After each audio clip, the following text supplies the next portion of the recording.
All right, it's Monday, July 18th, 6 p.m. I'm going to call to order this meeting of the Winooski Liquor Control Board. Please join us in the Pledge of Allegiance, led by Deputy Mayor Jim Duncan. I pledge allegiance to the flag of the United States of America and to the republic for which it stands, one nation, under God, indivisible, with liberty and justice for all. Thank you. All right, so moving to our regular items. First up is a second-class liquor license for Lara Trading LLC at 357 Main Street. Jenny, do you want to introduce? Oh. Paul, do we have this guest on Zoom?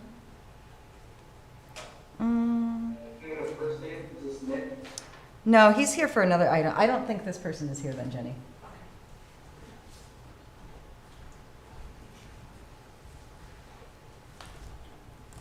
Good evening. So this is a new second-class liquor license for this entity. The current owner, there's a purchase and sales, does have an existing second-class license. But because this is a new business name, it was required to complete all the documents in their name. Okay. So I thought he was going to be here by Zoom. But everything is pretty self-explanatory. The purchase and sales, he is hoping to purchase the real estate along with the business. Well, he is the business, but with the real estate alongside of it. So that's it. Any questions from council? Any questions from members of the public? All right, with no concerns, would someone like to make a motion to approve the second-class liquor license for Lara Trading LLC? So moved. Second. Motion by Bryn, second by Thomas. All those in favor, please say aye. Aye. Motion carries. B is also a second-class liquor license for A&A Asian Market. He's here. Bhakta, would you like to come up?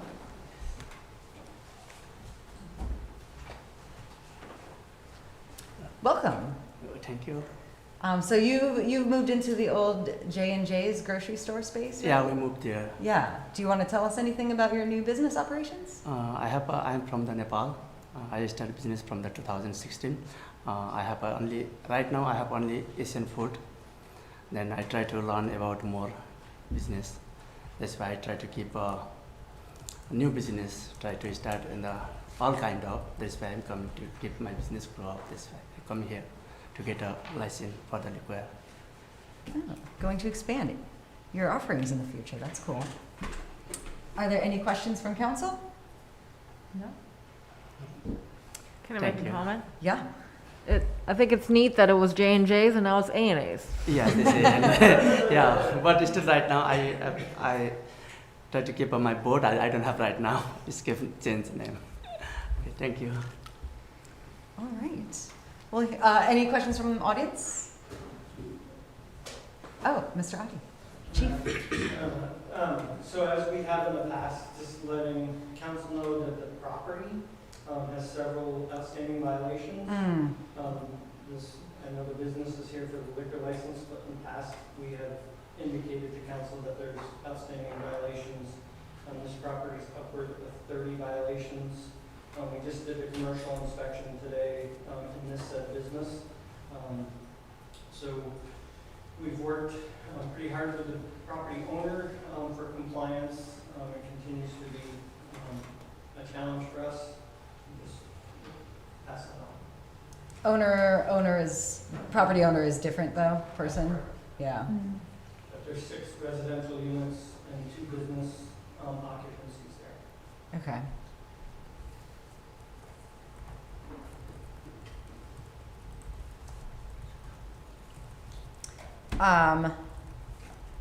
Does that raise any concerns for you in their ability to operate safely?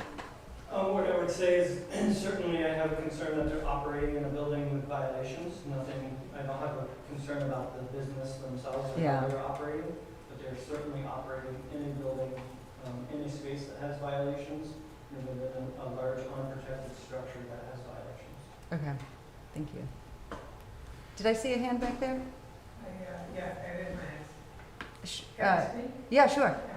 My name is Prabhu. I'm a Winooski resident since 2011. I have a question related to him because I helped him to fill out the application, brought him and help him to navigate the process to get the license. Yeah. So I thought to speak on in this related matter.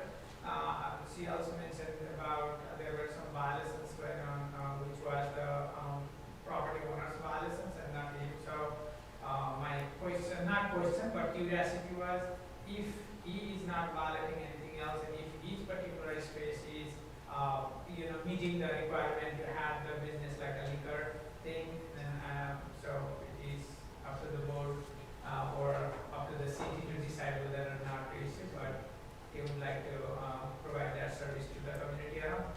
Thank you for that. There any further comment from council? Would someone like to make a motion to approve this license? So moved. Second. Motion by Jim, second by Aurora. All those in favor, please say aye. Aye.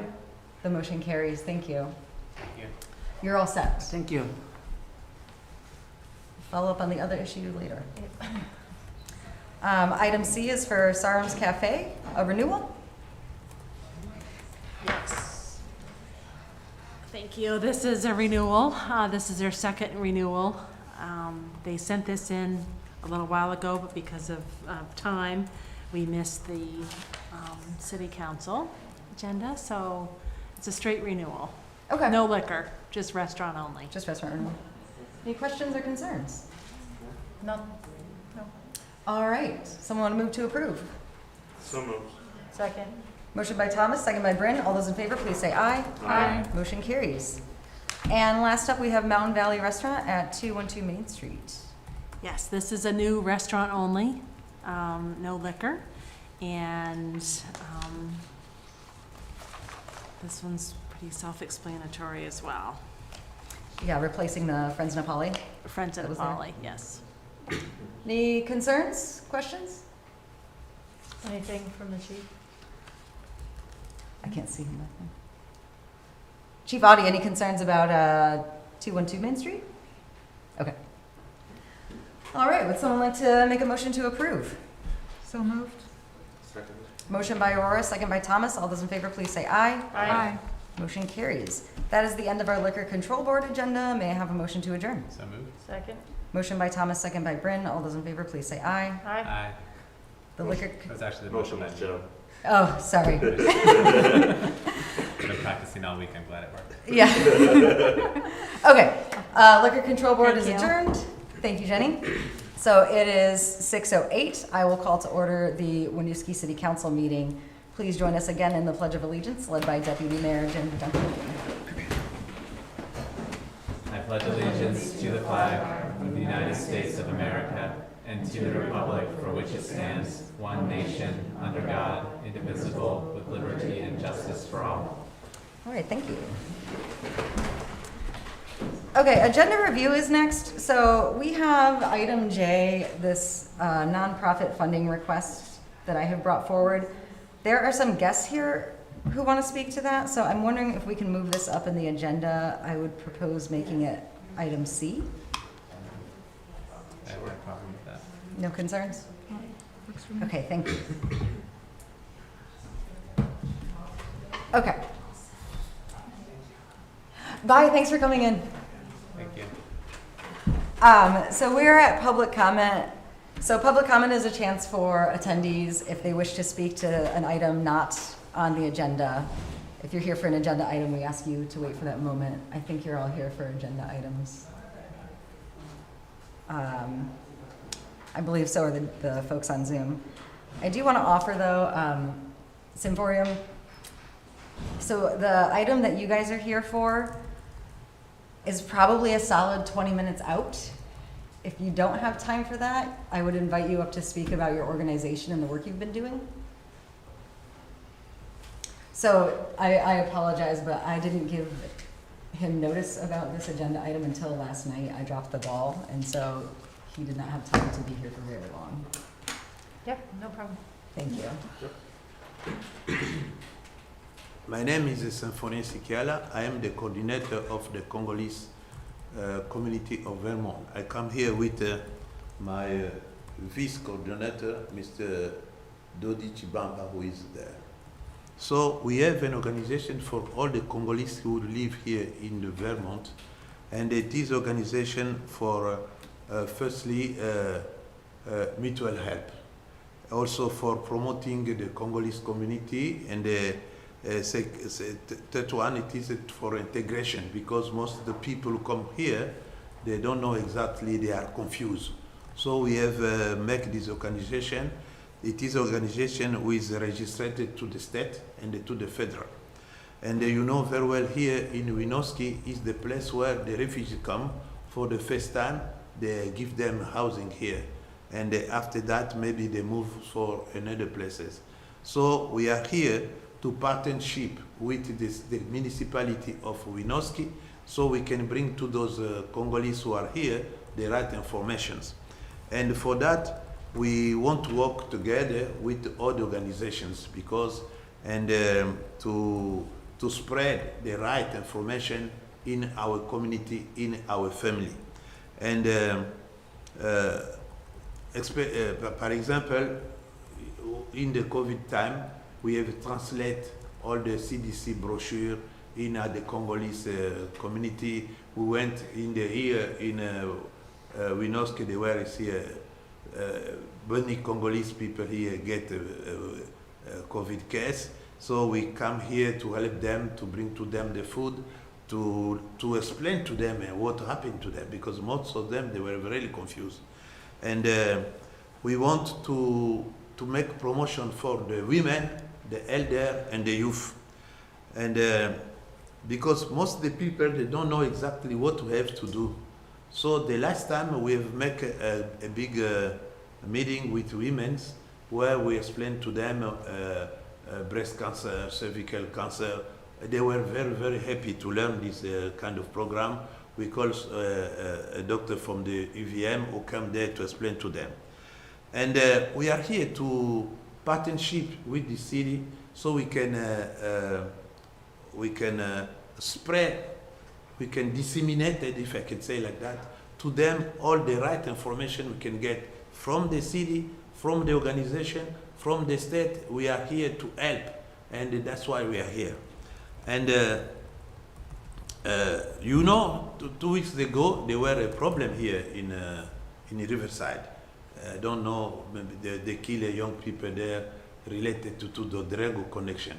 So we, as Congolese organization, we take the problem very seriously, and we want to bring the good information to the family of people, young people here who live downtown here in Winooski, so we can explain to them the danger to be involved in drugs, gang, or connection. And to do that, we need to make some concession to them, the young people. We have to bring them to the recreation, to let them know they are in another life. They can do something else without going to meet those people who sell to them drugs, and they can do that.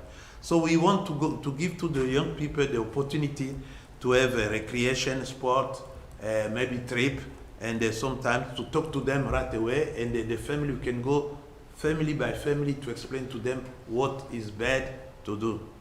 And to do that, I'll be shortly, and to do that we need money to do this kind of things. Our organization, it is organization from all the Vermont. We have our office in Burlington, but we have a lot of people here for Congolese community, more than 25 families who live here in Vermont, and there are a lot who are, the children go to the school here. 3 weeks ago, 1 month ago, we have a meeting with the school of Burlington here, the Winooski school, and we have, because we come here, a lady told us that in our system here in Winooski, they are not children who are graduated and who go to the university. Because most of the Congolese students who are graduated here, they are on the street doing nothing, and those are the target for those people who bring the drug to them. So, and we have a very good meeting where the people from the Winooski school, the members from Eliane was there too. That was a very good thing. And we exchange and we explain to them what is they explain to us why this situation happened. This is another part of problem. We'll talk. We have, I received a letter telling that we have another meeting, I think in August with all the people. So we will be there to this meeting. September. So our presence here is only to ask the people, this council, to ask the Winooski city if they can help us. We have write a letter, we send to the city, so we are expecting to get a good answer, because we are asking some fund to help us to pay our rent, to help us to print the brochure, and to go to the family to explain to them the danger of the drugs, and to bring to them the right information about anything, the school, the health, the wellness, the sports. So we want our people to live in a very good condition. Thank you. Thank you so much. If you have a question, I'm here to answer. Yeah, and so that letter is included in the packet. We'll actually debate the funding request later in the meeting. Yes. But I would offer, if Yes. folks have questions for him, Okay. we don't normally do that in public comment, but. Yeah. Any follow-up questions?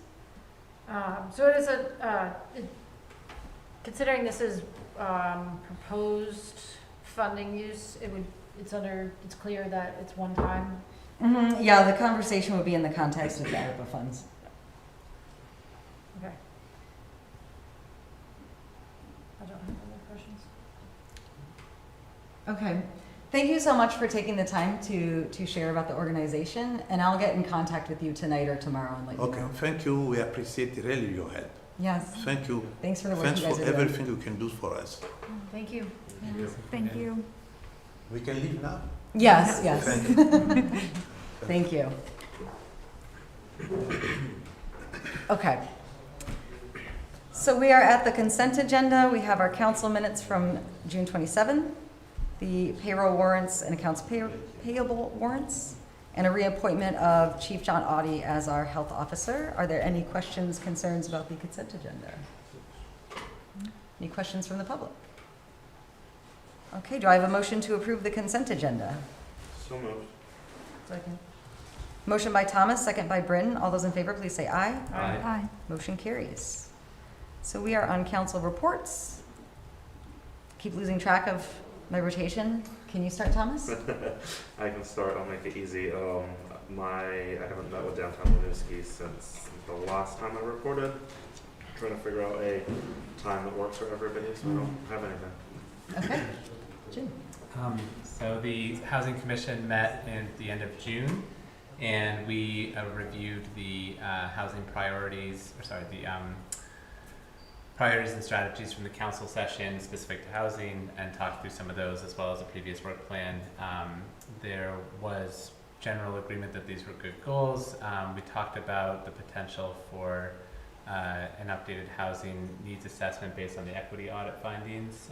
So we did also go over the equity audit and talked about the educational aspects between tenants, landlords, property managers, and community partners was of interest, as well as a potential relook at housing needs in the city, given that things have changed in the time that we've had since those data were first analyzed in 2016.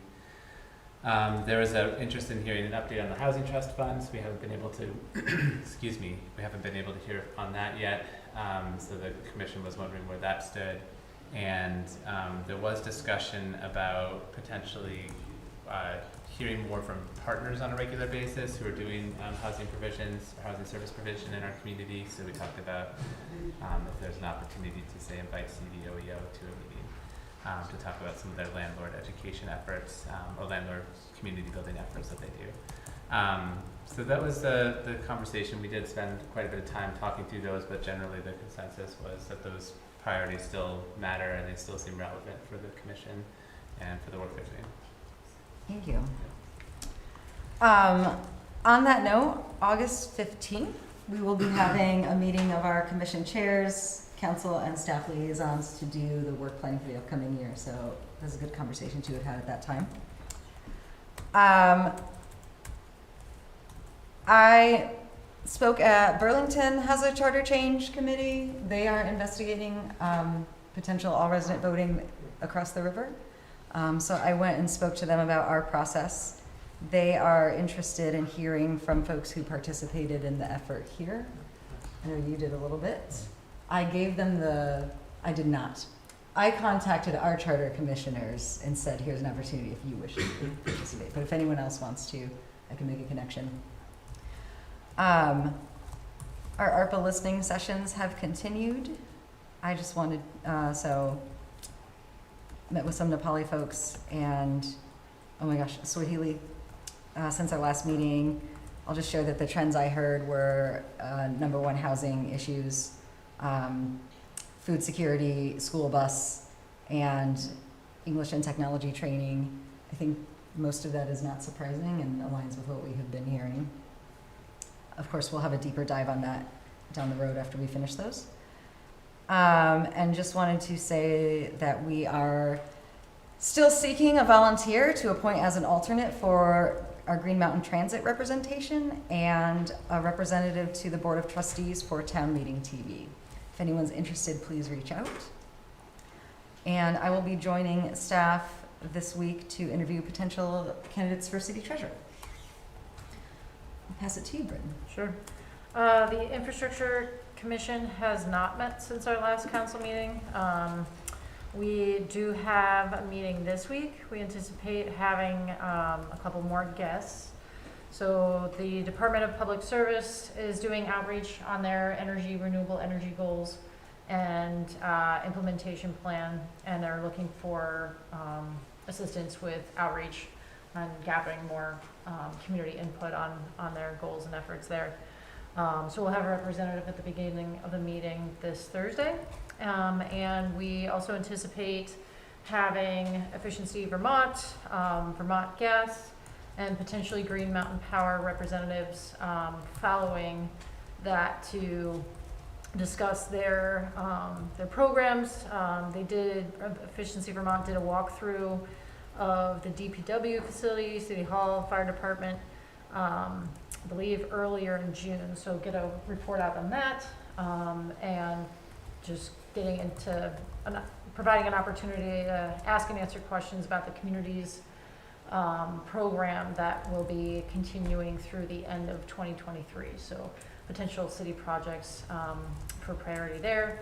And then, so Vermont Gas also being an energy distributor for the city, talking about their programs, their focused opportunities, things that the commission can do to help with distributing messages related to those incentives as well, and just additional partnerships. So trying to gain an understanding of how all the energy system players work together and how the residents and businesses can access these supports and incentives better. So very much looking forward to that. On Thursday, we'll be meeting at the pool again. So it's a pretty awesome space. Really excited to just continue to be in person. So looking forward to that. And let's see. And I think there's just a lot of other questions from the group about capital projects that are ongoing. So that's it. Thank you. All right. So we haven't held a Safe, Healthy, Connected People meeting, still really kind of on hold there while waiting for the meeting of the chairs. So we have good direction to move on. The first meeting of the Inclusion and Belonging Commission will be on August 3rd at 5:30. So really excited for that meeting. It's going to primarily be kind of setting up exactly what it looks like, and so a little bit of just kind of getting ready to then move on to the work that needs to be done. I have been to, also with the ARPA listening sessions, I've been to all three that we've currently had, and just wanted to kind of concur with the mayor on housing, and I think public transit in general, definitely specifically with the school, but also public transit in general, and quality language access and learning. And I also had a coffee chat at the senior center, and I noticed another parallel there where public transit came up there for that community as well. So that's definitely a high need, and also concerns about the senior center and making sure that those programs and that space have funding. Thank you. So we will move to city updates. Thank you. So, city updates. Free COVID-19 tests are going to be available in Winooski. They will be for, that could be used on people who are aged 2 years and up. They will be available at the clerk's office, at the police department, at the senior center, and at the library. It should be starting tomorrow, Tuesday. There's also going to be a few other locations. Stay tuned for that. You may see that your test has a label on it that says that it's expired. There has been testing done on the tests that say they're still effective. So, for example, if your box says that it expired April 2022, the new expiration date is now October 2022, so you can still use the test through then. The first Vermont Health Equity Initiative BIPOC Youth Vaccination Clinic for those under 5 went well at the O'Brien Center. There should be another clinic available in 3 to 4 weeks. Stay tuned for that. Congratulations to Officer Nathan March for graduating from the 113th Vermont Police Academy. Nate begins his field training next week. Annual cleaning of the Winooski parking garage begins July 18th. Parking will be prohibited in stages, so please look for signage related to that in the garage, or visit winooski.gov for info. The COVID-19 business grant, second round, closes soon, July 24th. If your Winooski business suffered sustained revenue losses due to the COVID-19 pandemic, you might be eligible for emergency grant funding of up to $10,000. You can visit winooskivt.gov/ARPA for details, or call 655-6410 and ask for Angela. 655-6410 Angela. As the council has just stated, ARPA listening sessions are going well. Thank you to the mayor and councilors for attending. We are coordinating a Burmese session for this Saturday, so please keep an eye out for that information. The statewide primary election is on Tuesday, August 9th, 2022. Voting will take place at the Winooski Senior Center, which is at 123 Barlow Street, from 7 a.m. to 7 p.m. Early voting is also available. Voters can vote early at Winooski City Hall, which is at 27 West Allen Street. You can vote from 7:30 a.m. to 4:30 p.m. Or you can call or email to request an absentee ballot. Again, that's 655-6410, or email the clerks at clerk@winooskivt.gov. Full details are available online at winooski.gov/vote. And this is a statewide election, which means that our non-citizen voters, unfortunately, are not able to vote in this election. Work continues on the citywide reappraisal. Notices have been going out to property owners. Full details can be found at winooskivt.gov/reappraisal. For those who don't know, the city of Winooski was ordered by the state of Vermont to complete a citywide reappraisal. State law requires Vermont municipalities to reappraise all forms of property when the common level of appraisal, or CLA, falls between 85% or rises above 115%. The purpose of the citywide reappraisal is to ensure that every property taxpayer is paying their fair share of, but not more than property taxes. The Green Mountain Transit Board of Commissioners, as Mayor Lott mentioned, is looking for a Winooski representative alternate. If you live in Winooski and you have an interest in supporting the Green Mountain Transit bus service, give back to the community, or represent your neighbors, visit the news update section of winooskivt.gov to learn more and to apply. And that's it. Thank you, Elaine. Lots of good stuff. Indeed. Okay, so we are entering our regular items, and first up for discussion is a resident complaint and request that I think Eric is introducing. No, I will be. Okay, Elaine, go ahead. Oh, yes, it does say your name. Oh my gosh. I just saw the E and, Eric's always got red hair. yeah, I think you might have just panicked Eric a little bit. sorry. And Nicholas Weiner, I believe you're on Zoom. Paul, could you check for him, please? Yeah, can you hear me? Yes, we can hear you. So I'll do an intro and then you'll be, I imagine the council will give the floor to you. Okay, Thanks for joining. sure, thanks for having me. So we do have a resident, Nicholas Weiner, with a complaint and a request. To begin at the beginning, the city had planned extensive work on West Lane, where his property is, in 2019. John, if I'm getting any of the details wrong, please jump in here. The city offered residents via door hangers and emails to consider replacing their individual water and sewer lines during construction, and the city would cover the costs. Up to $8,000 worth of the costs. A couple of property owners, I believe, did ask for this, and we did not hear from this particular property owner. Mr. Weiner then, after the project was completed, reached out in 2020 to discuss his concern about a burr that he found through a video in his sewer line. The city did agree to re-excavate the street to check for damage that may have been caused by the city. If the city had done damage to a private line during a project, we would certainly cover that. So at that point, the city recollection is that the agreement was to only open and repair as far as where we would have been likely to repair damage. This is, I would say, the source of the disagreement. Mr. Weiner does not recall this aspect of that conversation. What I don't believe there is a disagreement on is that if the city's contractor caused the issue, the city would cover the $8,000 cost of the re-excavation and any repair.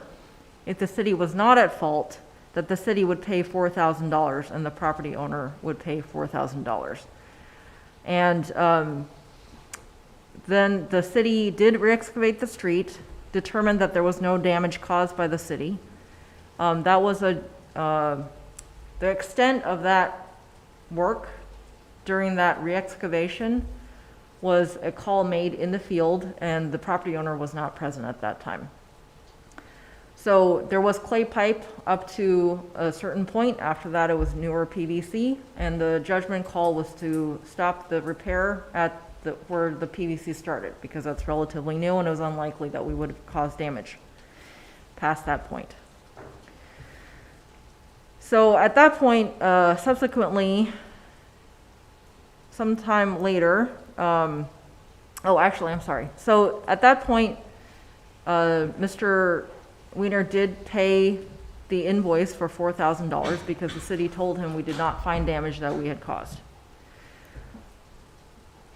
There was, I'm not not recalling now what prompted him to rescope or reevaluate that, but then he found that there was a burr in his sewer line.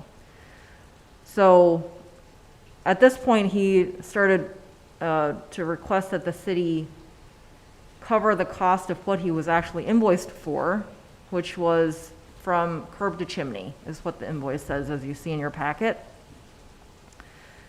So his, Mr. Weiner, and I won't speak for him, but my understanding is that he disputes that he received what he paid for, and the city is saying that it was misbilled.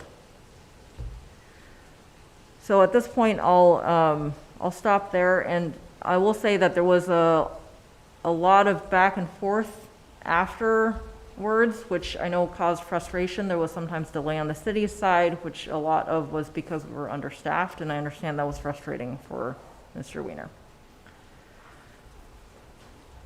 Would you like to hear from staff or from the property owner at this point? Let's hear from Mr. Weiner, from the resident, before we go into questions. Can you hear me? Yes, thank you. Welcome. Okay. Forgive me, I'm not used to speaking to so many people. But first, thanks for the opportunity to talk about this.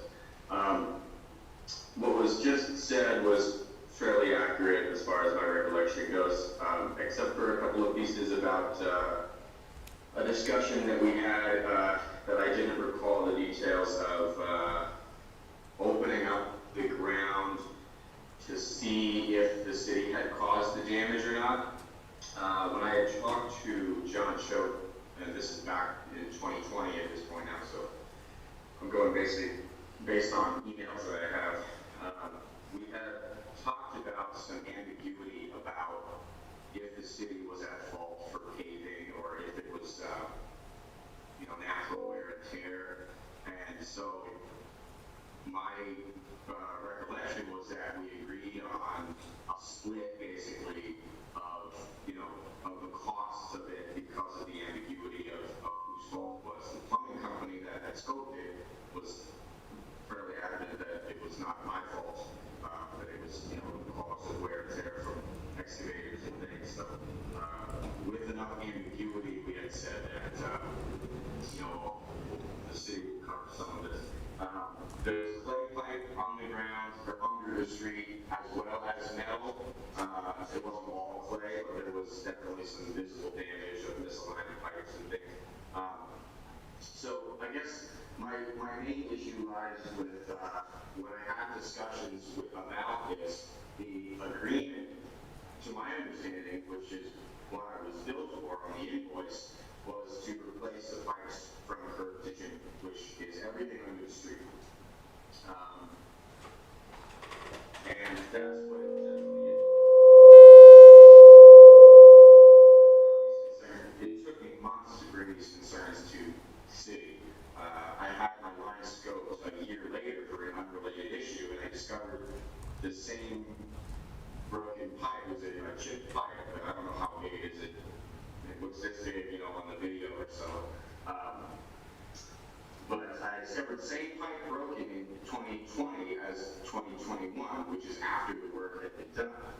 It took me months of phone calls and emails and trying to talk to people from the city about it, and eventually the response that I got was like, hey, let's see if we can find documentation from John Choate as to why they stopped there, which was, trying to explain away the mistake that was made. They called it a judgment call was made while the earth was opened up, and my initial response was that it was just the wrong judgment call. It's all judgment calls happen, and I understand that, but when the wrong one is made, it's nice to have that owned up to. Why isn't it that like, hey, let's see if it was the right judgment call instead of let's find documentation to prove it was the right judgment call? And I don't understand in what world that you can call back an invoice a year later and say that, oh, it should have said this, because Elaine had sent me an email where she found documentation from John Choate that said, and mind you, this is 1 year after the work was completed, the documentation said, quote, it would have been more appropriate to say this on the invoice. And I think it would have been more appropriate to do the work that was on the invoice. I just imagine if this happens to you or your car or anything where you get an invoice for work that you paid for, or they told you that they did, and then a year later they say, oh, well, it should have said this because this is what we actually did.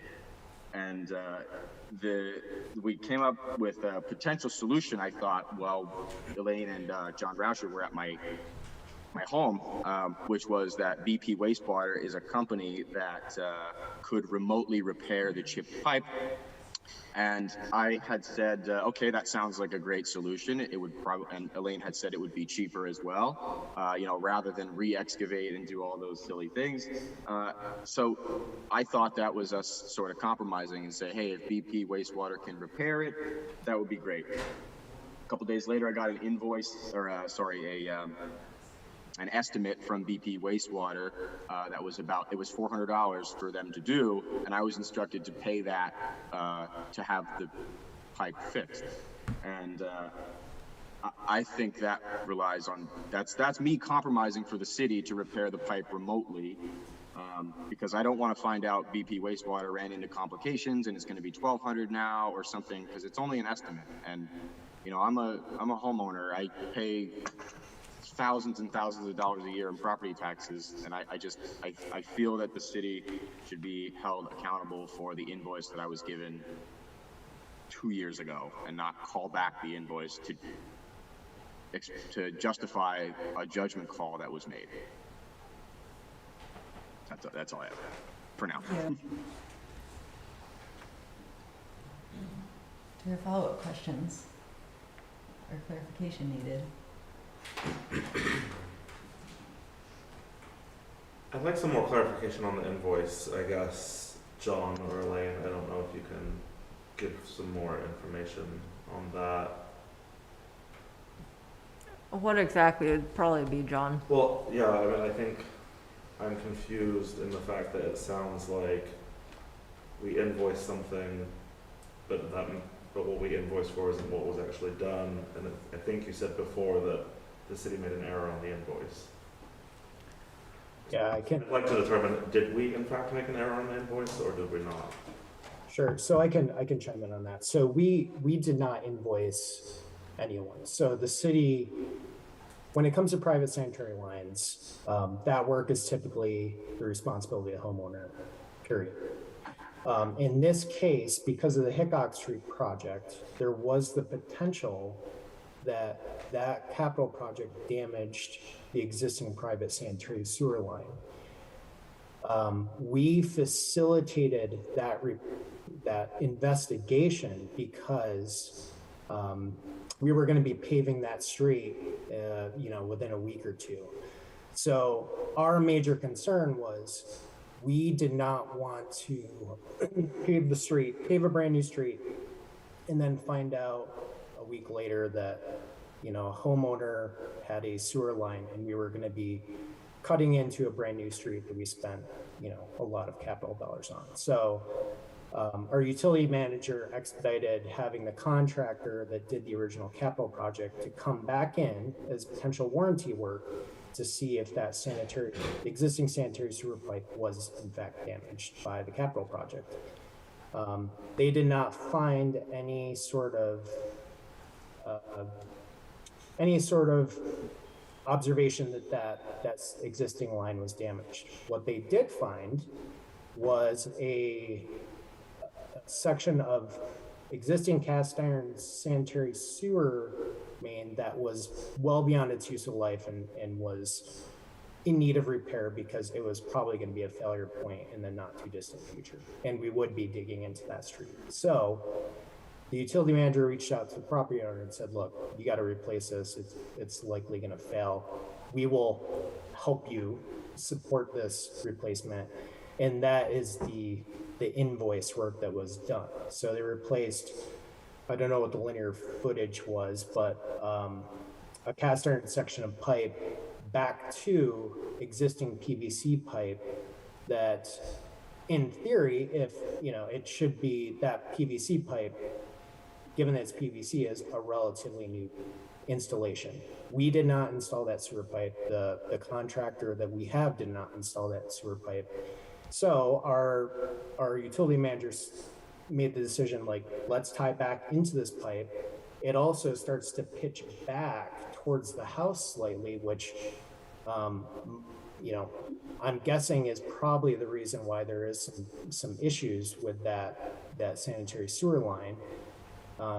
So we weren't gonna go beyond that point to do any replacement work anyways, because now that pipe is out of compliance. You're pitching back towards the house, and it opens us, because we're trying to facilitate this, up to some other issues. That burr that's being talked about, that is in the existing line. So that's where sort of this miscommunication is, that, that we were gonna replace that burr. So the $4,000 is the replacement of that cast iron line, and it's a detailed invoice of work. So it's not, the invoice isn't incorrect. It's, I think, the interpretation of the scope of work between us and the property owner. Go ahead, Nick. Yeah, I got just a couple of points out of that. Thanks, John. You just mentioned that the burr is in the existing line. I'm not really sure what that means. I mean, the line, it's all one pipe. It's just which segment of the pipe we're talking about. It's all an existing line. So we have a section of pipe under the street that goes from the curb to the city main, and then another section from the curb to my house. And on the invoice, which you have in front of you, it says from the city main to the curb. And there's some clay pipes and metal pipes in between here, and then a little bit of PVC just before the curb. There's about 5 feet of PVC between the curb. John Choate decided to stop at the PVC before the curb because it looked fine. So they said that the clay and the metal under the road looked bad, so and then the PVC looked fine, so they stopped. The PVC was not fine. That's my whole point. I have a video scope, and I got sonar that marks it 5 feet underneath the road. It's still chipped. It's still broken. And so rather than call back the invoice to say, oh, well, it should have said this, I don't see why we can't own the judgment call that said, yeah, it looked fine. You're right. It wasn't. Let's fix it. I hear all of this, like the pipe should have been fine because it was plastic. It wasn't. It wasn't fine. So I don't see why it's not being owned. That's all. Thanks, Nick. That's what I got. John, so there's no scope of work that said, here's the area we're gonna work in. There's just an invoice after the fact. Correct. And some of that is because it was such an expedited repair. We had to get, we facilitated because we wanted to get that repair done prior to paving work. So it was a rush. So there was no in theory, right? You set up some sort of agreement with the contractor to say, all right, this is the detailed scope of work, but no, there isn't. And what has the conversation been with the contractor? Because it sounds to me like they're in the wrong in this scenario. Could I add one detail Yeah. before John answers? So to Thomas's question, the invoice detail is for the work that was actually done. The one discrepancy is the curb to chimney description. So if you measure all the lengths, that's what we actually did. So this piece of it not reflecting what was,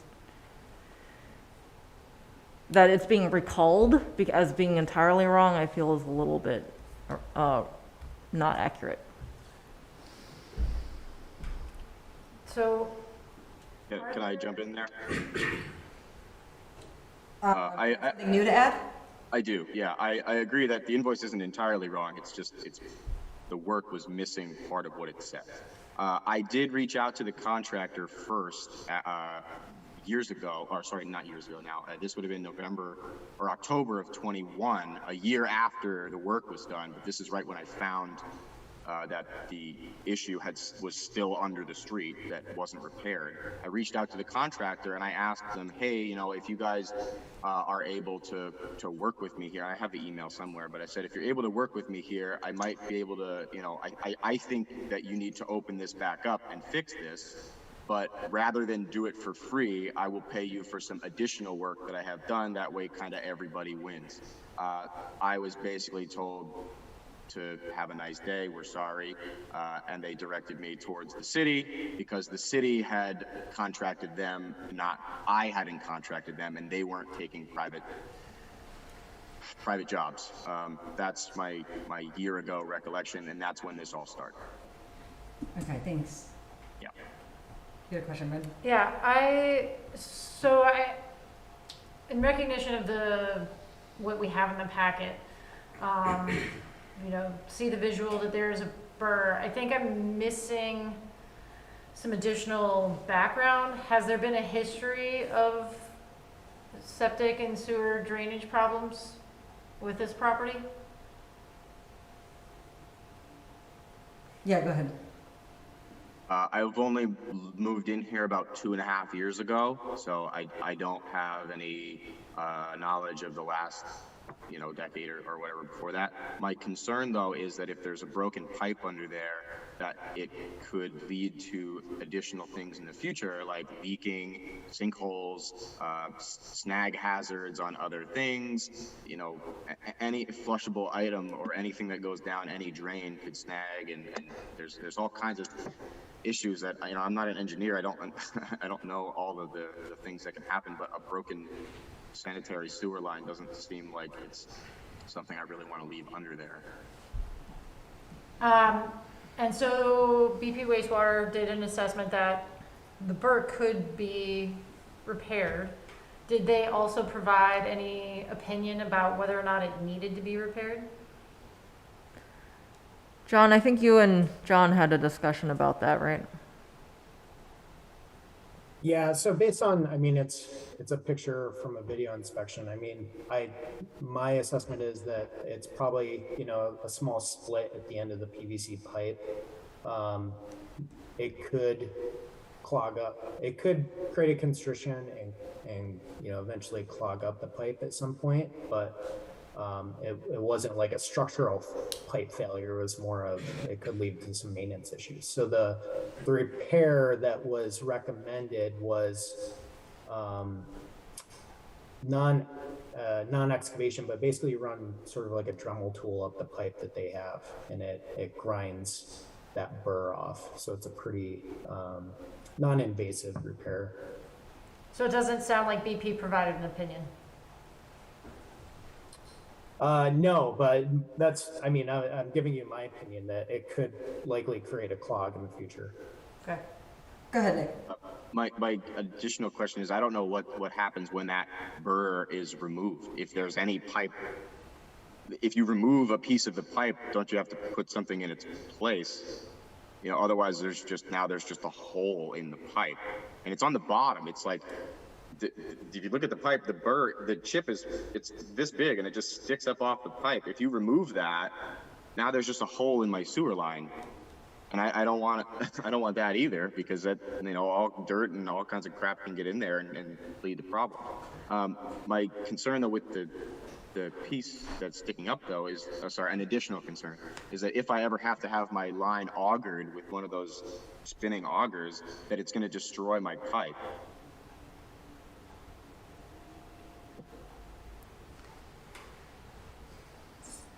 Go ahead.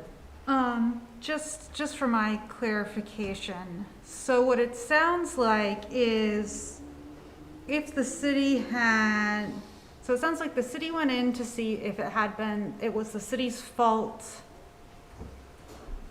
that there was some kind of issue. It was determined it wasn't the city's fault, but the city worked with the resident to fix the issue because because they were paving anyway. They did fix the issue. They did part of the issue, which was billed for. So if they had actually gone to the curb, the original bill would be more expensive, because I was looking at it, it's detailed down by, looks like, materials used and the labor hours used.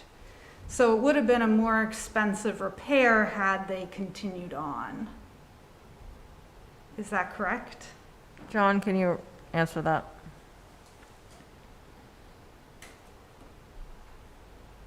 Yeah, that's my understanding. So it'd be a longer linear pipe length. I mean, the labor cost probably wouldn't be, a lot of those, the major expenses such as the excavation and the labor, you're not talking a lot of additional man hours. So it would be slightly more expensive just because you're talking about linear feet, if that, back to the curb line. But as I said before, I mean, we would have not facilitated installing a pipe that pitched back to the house. That is completely out of code and ordinance. And I just want to reiterate that the section of pipe that was replaced, that was a ticking time bomb that was going to break. So now that we're talking, about this potentially this small burr on the PVC pipe, that is less of an issue. That, like I said, that can be handled with a Dremel tool. And none of the damage was the city's fault. Correct. That was an existing pipe installation that was connected to. So in theory, it should have been properly installed, but unfortunately, whoever installed that pipe did not. The plumbing company that I had contracted to scope and sonar the pipe was under the impression that it was the result of contracted work above on the city streets with excavation equipment that misaligned the clay pipes and broke them. There were some, I'm sure, places in the metal pipes that had been corroded, because I did see the video, and that is natural wear and tear. And my understanding, and I think this is where Elaine and I disagree, because I don't think she spoke with John Choate 2 years ago when I did, is that there was ambiguity in whose fault it was, whether it was homeowner responsibility or city contributed. So because of that, I contributed $4,000 towards the city's, or towards the construction cost. If the city was not at fault, then I would have paid all of it. But since there was ambiguity, that's why I paid the $4,000. Thank you. Yeah. So, Nick, you mentioned that you have concerns whether or not the burr is ground down. So it sounds like you wouldn't be satisfied with that solution. I mean, if BP wastewater is, then I am, but I don't know what's underneath the chip is my only concern, That's what I don't want to happen is if this falls on me now and BP wastewater goes in and removes the chip and says, oh, actually now there's a hole in it, it has to be patched and they have to line it or epoxy coat it or something, and that's an additional $1,000. Now we're just racking up fees that, I don't want to agree to until I know that this is the last option. And I think I feel like I've been more than patient about this because it's been 2 years, and I feel like I've been more than generous and willing to compromise on this because this went from a please re-excavate my sewer line to it's $400 to BP wastewater, and it's the city of Winooski. I don't know how else I can present that.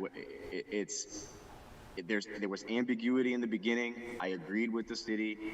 They chose for some reason to stop short of what they said they were going to do. All they would have had to do is look at the pipe. Like the fitting on that pipe that's broken was changed. The fitting itself. Here's the pipe that's broken. The fitting that was touching it. Look at the before and after pictures. That fitting was changed. And they would have had to cut an inch of the pipe off, but they just crammed it back on there. So I guess it feels like because of your concerns about whether or not grinding down the chip would provide a resolution or not, it sounds like the conversation isn't really going to be satisfactorily resolved for you. Well, if BP wastewater says that that's fine, I mean, that makes sense. I'm not an engineer, so if they remove the piece and it works, then I'm happy. That's all I want is a non-leaking sewer line. That's all I've asked for. But my concern is that the email that was sent to me from BP wastewater was an estimate, and I don't know what happens after they try it, and maybe it doesn't work. I don't know. But if it works, I'm more than satisfied. This has been 2 years of me Yeah. trying to. We've had a couple city managers and a pandemic. And I understand COVID happened, and you know, it affected us all. But 6 months of no return phone calls was tough to go about. If I may, our contractor says not our fault. The guy the resident talked to says probably our fault. We don't have clarity there. John is saying we wouldn't work on that pipe because it isn't up to code and ordinance anyhow. We clearly didn't communicate that to this resident, so there's a misunderstanding about the scope of work. I would suggest either paying for this and calling it over, or continuing with a 50-50 split if there's additional work needed. I'd feel comfortable with 400. I wouldn't open the door to additional 50-50 at this point. Yeah, I think that makes sense. It seems that there may have been ambiguity at some point, but if 400 is what's quoted, I think we could deal with that.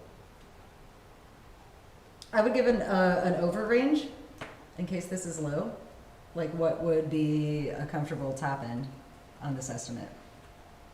I think it should be accomplishing the work. If the burr is ground down, that's the work, and however much that costs. If that's, I mean, yeah. Yeah. I would agree with Councilor Duncan. So I want to make a motion? So to be clear, this would be for fixing the burr. If the VP then says there's an epoxy or lining, that's beyond the scope of what we're talking about here. Yeah. Yeah, I'll make that motion. All right, so there's a motion from Jim to approve the city paying for the work of grinding down this burr. Do I have a second? I'll second. Can I ask a question about that? Sure. If the burr is ground down and that's it, is it over? That's done? Or like, what happens if there's a problem with it? I heard there was like an epoxy issue or something like that. Is it? So we're saying that this motion is to cover the cost of grinding down the burr. If it is suggested that more work is needed after that, then that's a new conversation. Okay. But I think that would be not caused. Yeah. Yeah. If there's more work because of the burr removal. I don't understand. Yeah, I guess if it's additional work, then that falls on me. I understand that. Yes. Yeah. So yeah. We're agreeing that the city could pay for this work to remove this burr. Okay. So it was a motion by Jim, a second by Thomas. All those in favor, please say aye. Aye. Aye. Did you say aye? Okay. The motion carries. Thank you, Nick, and just another apology for the length of time and communication that you've had to go through. Thank you. I appreciate the opportunity to present this, and I'm happy to finally put this to bed. When I don't understand. I don't know the next step. Do I wait for someone to reach out, or what do I do? Nick, so this is Elaine. Since the city is now paying for the work, then we would contract directly. So we'll be in touch with the contractor tomorrow. John? Okay. So I would recommend that the city not be involved with this repair. So this is a private line. I would recommend that Nick contract with whoever you choose. We gave you a quote for the $400 BP wastewater, and then we would reimburse. I mean, I don't think we should get in the business of managing private sewer repairs. That opens us up to other issues down the road. I don't think this is a private repair. I think this is just kind of settling an issue that was miscommunicated years ago. I will leave that to you all, but that's typically how we would, I think, address this is, given it's not our asset to repair, but we would reimburse the contractor for the quoted amount. So to be clear, you're saying Nick should advance with a contractor, either this quote or if he wants to obtain another, and then come back to the city at the end of the repair with an invoice. Yeah, otherwise if there is an issue, like we're the middleman again. So then it's him contracting with the contractor, and then if there's issues that he has with the contractor with his repair, he can address those, but we would just be reimbursing for that first section. Is that clear, Nick? Oh, you're still muted. That is new to me. That's contradictory to the emails that I've been getting from Elaine and John, which are, I am suggesting you contract with someone and pay for a fix like this yourself, period. Well, Right, so so- what we're saying is, yes, you contract with someone and get it fixed, and then Right. share the invoice with us to cover the cost of the burr removal. Up to Right. $400. That part of the conversation is new as of this meeting. Yeah, so we're saying that is the next step coming out of the vote. Right. So is that what we're settling on now? Is that what I do? I contract and I'm confused. I thought it was just like motioned and solved, and then now we're going back. So Right, so. I'm the taking motion notes. was Sorry, that I'm we would trying to agree write this down. The cost of the burr repair, but Okay. you are to actually get the work done on your own. Okay. You can go back to BP wastewater, or if you want to choose someone else, we're not going to organize the work for you. Okay. And there was an overage amount or something like that if it was The cost of, so we've approved this $400. estimate. Yeah. Yeah, Okay. but we're saying it's the cost to remove the burr. If there's additional work that you choose to have done, we're not including that. Understood. Yeah. And if it's less, it's less. Great. Yeah, yeah. Yeah. All right. Thank you very much. Okay. Sorry this took up so much of the meeting time. Thank you for your time tonight. Thank you. Thanks, John. Thanks, Elaine. Okay. So let's move on to item B. This is on for discussion or approval. It is a historic marker for the Winooski United Methodist Church. We have several guests here to speak about this. Ellen, are you going to kick us off? Sure, I'll start it off. Yes,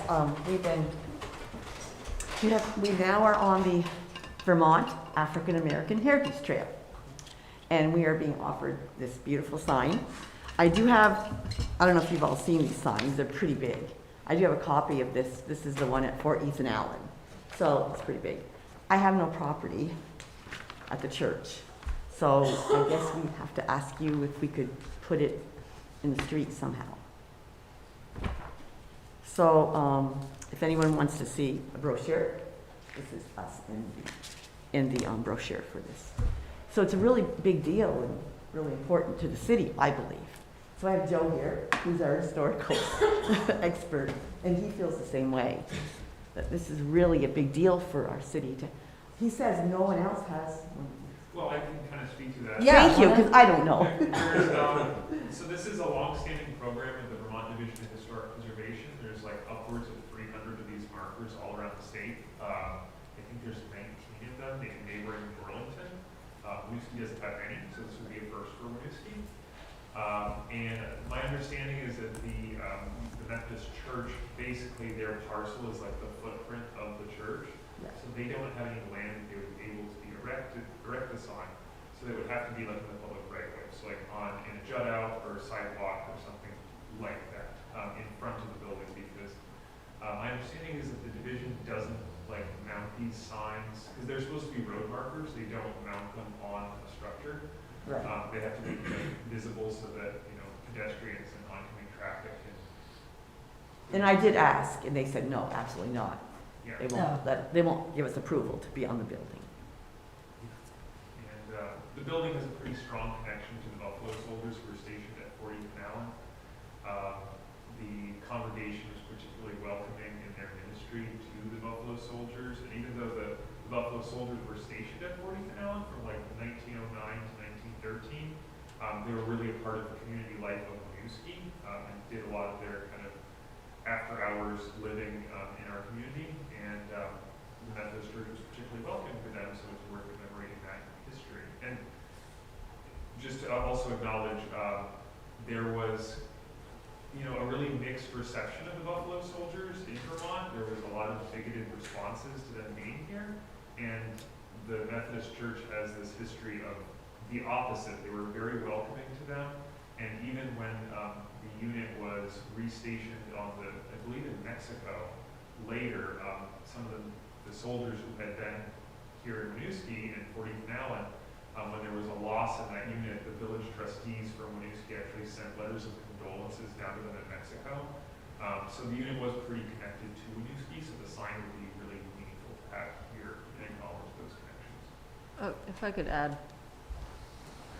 So my understanding, at least from the church's own website and research on this, is that not only were the previous congregants welcoming of this new group, some of the members of the Buffalo Soldiers Division retired here and then became members. So they're part of that community ongoing, and also helped rebuild with time and money the church when it had a fire and was destroyed. So it's not like them outside and them inside. They're part of it too. And we still do have of- descendants in our church. Yep. Right.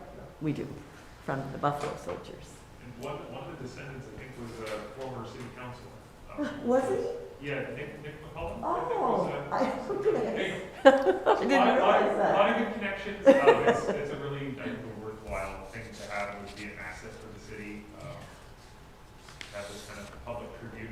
Yeah, and Joe would help us write this. This is just my draft. Yeah, this is definitely draft language. It would have to be worked over, and I'm sure the Division of Historic Preservation has their own input on vetting it and making sure that the language is inclusionary and reflects what the history that wants to be conveyed there. So I don't see that language in our packet. Maybe it's not there. But I don't think we should weigh in on it, though. No, but in terms Yeah. of interest. Oh, yeah, it would be nice if it, well, I'm unveiling of one of these, and the department has staff members who work on the Template. language, so what you have probably will get edited substantially. Okay. I think if I'm assisting on this project, I think we're more than willing to send this to council for final review. Yes. It does get installed. Yeah, you'll have a final review of what it says, definitely. I just wanted him to help us. Do you have someone on your staff that you would like to be involved in that process, or is Joe? Joe knows more than all this. I know, he knows more than me. I'm sorry, that's why I have him here. I think we'd like to make sure that the council just, is okay with it. Right. Yeah, we can take a Yeah. look, but. And I, question for you both, is there opportunity for any of the descendants to participate in the drafting? Yes, absolutely. Okay. I'm sure you're gonna have people look at it. And just out of curiosity, Joe, you mentioned that there aren't any of these heritage markers around Winooski? Winooski currently does not have one. I thought there was one over on East Allen. Do we have one over? Not that I know of. There's one that kind of looks like one at Richards Yeah. Park. That it kind of has the same appearance because it's like cast aluminum, but it's not like a state historic sites marker. Because the division actually maintains, like on their website, like it's kind of fascinating, this inventory of all the sites. And some people who do like the 251 Club, now the 252 Club, and go and like visit Township Vermont will kind of make pilgrimage visiting all these sites. So this would actually add Winooski onto that list as well and make it like a destination. Joe, do you know if there are any of the other locations identified in the trail brochure that have these heritage markers, or would we be the first to have one of I those? think I would be pretty certain that other sites on the trail have to have those markers. Do you want the Like- brochures? Sure, I'd love We're one. number 6. Yes, please. Yeah, like Roofing on Route 7, in Harrisburg, definitely matters. Thank you. And in a way, it helps to more solidify this place's connection with that trail. It's very exciting. Oh, let me ask if there's any questions from attendees. Can I ask a question? Yeah.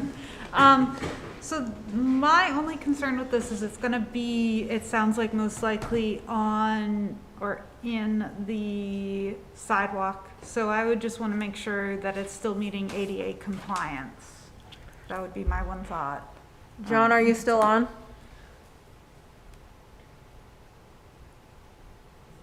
John is not currently on.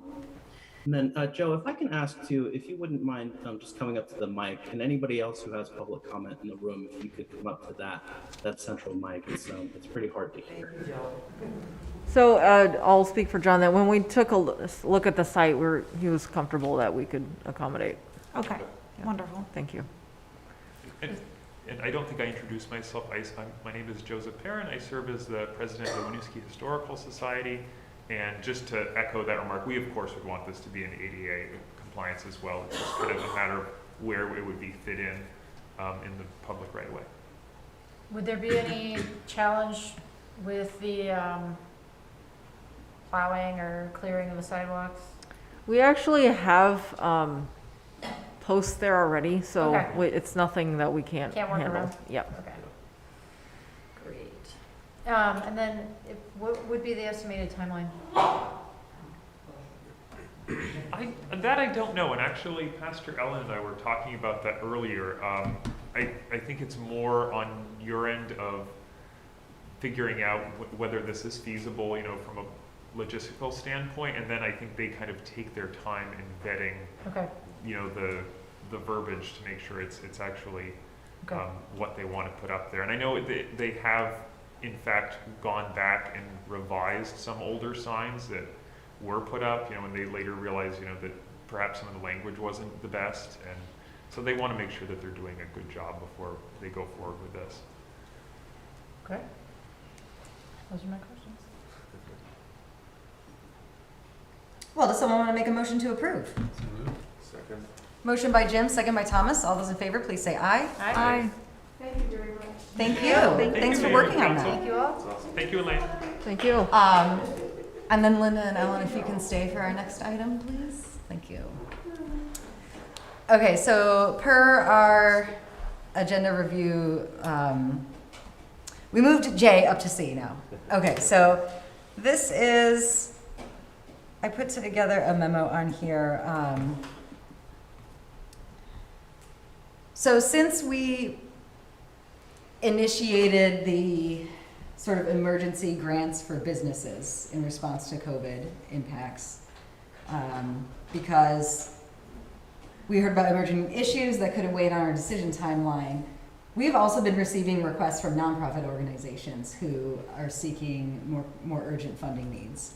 So what I've outlined in this memo is a proposal to create a parallel process to what we have done for business grants, so that nonprofit organizations could apply for some amount of ARPA funding.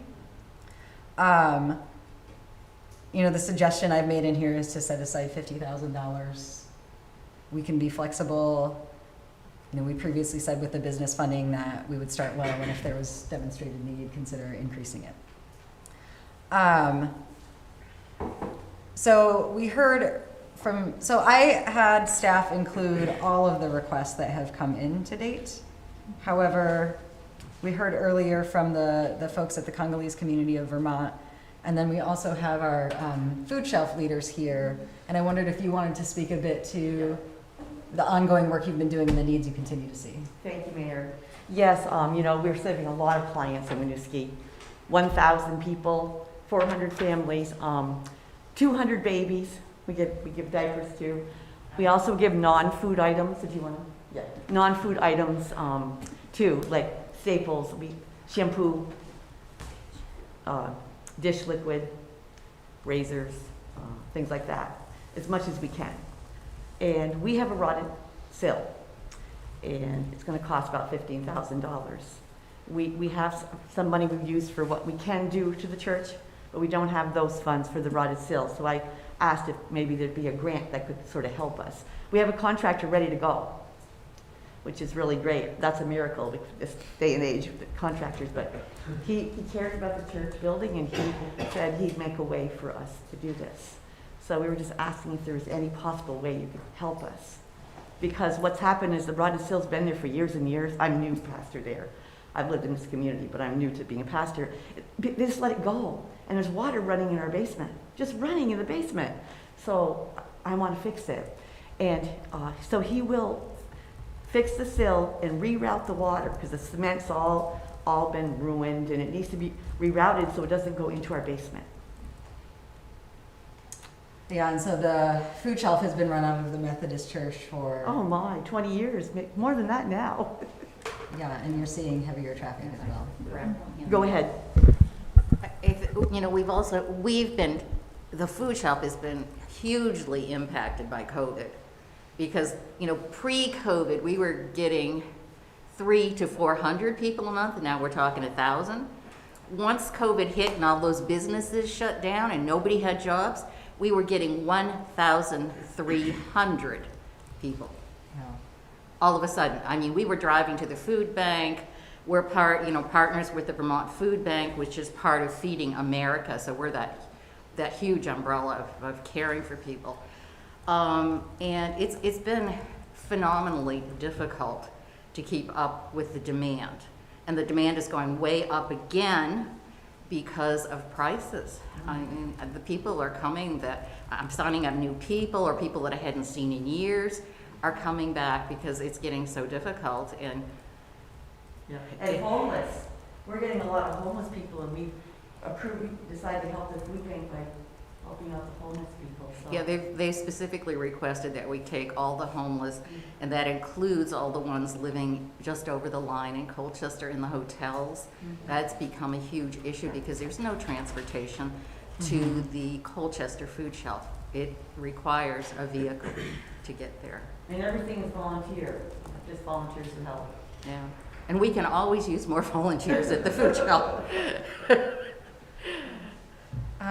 So thank you for sharing about that. I wanted you all to be in here to speak to some of the needs that are like emergent and maybe can't wait for the decision-making timeline that we have. And the rotted sill, we will have critters in there soon. It's really bad.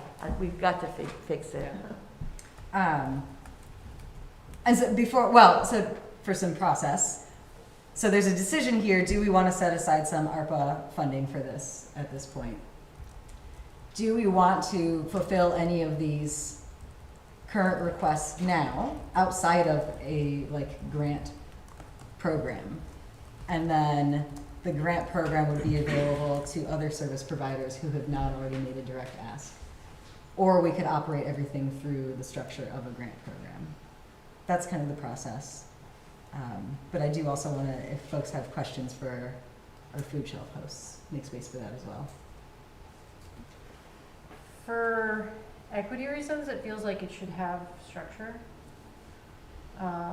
just to allow for others that may have not taken the opportunity to email the city for support. I certainly don't want to delay anything. I hopefully, looking at what you've drafted so far, it sounds like it has reasonable ability, so long as the Safe, Healthy, Connected Commission is able to take that on and meet for review. So I do want to address the equity of access issue because it's something that I have thought about. Like, some people initiated a request, others have not, and so they're getting, they could potentially get inequitable access to these funds. However, I personally believe that what we have heard tonight are two pretty urgent needs, and if we move forward having staff draft a program, at best we approve it in August, then we have to open it for applications then a commission has to review those applications, and then it's September before we can approve anything. So it does create a significant delay. That's my personal position. So thinking about equity, and I think especially after the ARPA listening session that we had on Saturday, that the food shelf definitely is a very high need. But I can appreciate that equity. For the small business loans, we initially put aside that full 100,000. I would put forward that we do the same, do that full amount for the nonprofits. And in that case, we have secured 50 for applicants, but have a little bit of room to meet these more urgent needs. So that would be my thought. So we would still have that equitable access, but due to these needs, be able to meet the more urgent as well. I might be misinterpreting your memo. My impression, at least initially, was that of the 100 that we reserved, 50 of that would go towards nonprofits. Was that your intent or not? I was a little wishy-washy on that. We haven't used that 100,000. Right. We haven't even approached the 50. Right. So we could either reallocate 50 from the business grants. I don't know if we should do that because we haven't seen what's come in yet. Right. Or I was suggesting we set aside only 50 for the nonprofit program, just to align with what the demonstrated need we've seen on the other side. Yeah. And we could increase it later if That needed. was my impression, was the latter. The latter, yeah. That was my impression. So that's why I went lower on this one, because we haven't seen Okay. that full 100K need. Yeah. But we have 4 letters here. I don't know how many businesses sent in concerns too. So I think there's interesting that we do have this more demonstrated need at least right in front of us. And I know it's hard to tell without our, due to loss of staff, if there was that similar match with the small businesses. And I guess for me, my preference is I always feel uncomfortable without structure. So I don't feel like I would approve anything based on the letters, especially so because some of them are older, and the letter for the food shelf looks older as well. That's essentially an email thread that I had with Ellen. Yeah, so I would feel comfortable with more structure and something a little bit more formal. I am willing to have something a little bit more rapid than the timeline it'll take for review, the overall formal structure for additional funding. I'm not saying that as articulately as I would like to, but hopefully I'm doing my best. Yeah, and I want to just keep in mind that sometimes the structures that we have are, if not actively doing harm, passively doing harm. So I want to hold that too, where there is that importance of structure, but I think there is that need to weigh when is that structure, because it is a structure that has been created by people that has often kept others out. And I don't think you interpreted what I was saying clearly. I'm willing to have some. Let's back up. Something ahead of the additional process. Let's back up on exactly how to execute this. Are we in support in general of an aligned process to give some ARPA funding to nonprofits earlier than a broader decision making? Yes. Yeah, I think the answer is yes. Okay. I thought I heard you trying to make a comment as well. A couple times. Sorry. I think that I agree with Bryn that we should have some structure. I understand that some things seem more emergent. Charities, I find, are more used to asking for money, whereas businesses are not. So that also could have played into the businesses not. They don't know that they can ask. They just sell things to make money. So I wouldn't want to weigh the fact that they didn't ask, meaning that they don't need. All of these charities are very deserving. I think they probably all deserve the money that they're asking for.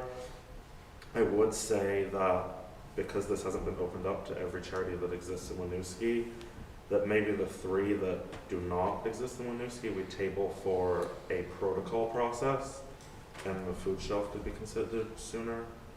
I do have some questions for the food shelf in terms of funding, from Feeding America, if you're getting anything from Colchester, if the overarching, I don't know how Methodists work, I'm sorry, but if the overarching diocese has money to give you, it seems like those are 3 funding places as well for your cell.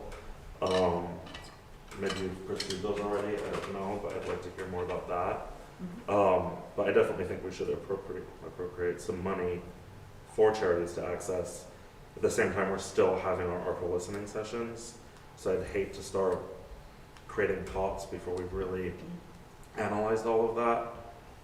Similar to Aurora, I met with the library recently, and they would really like some ARPA money, and I'm sure there are other groups in Winooski that would as well.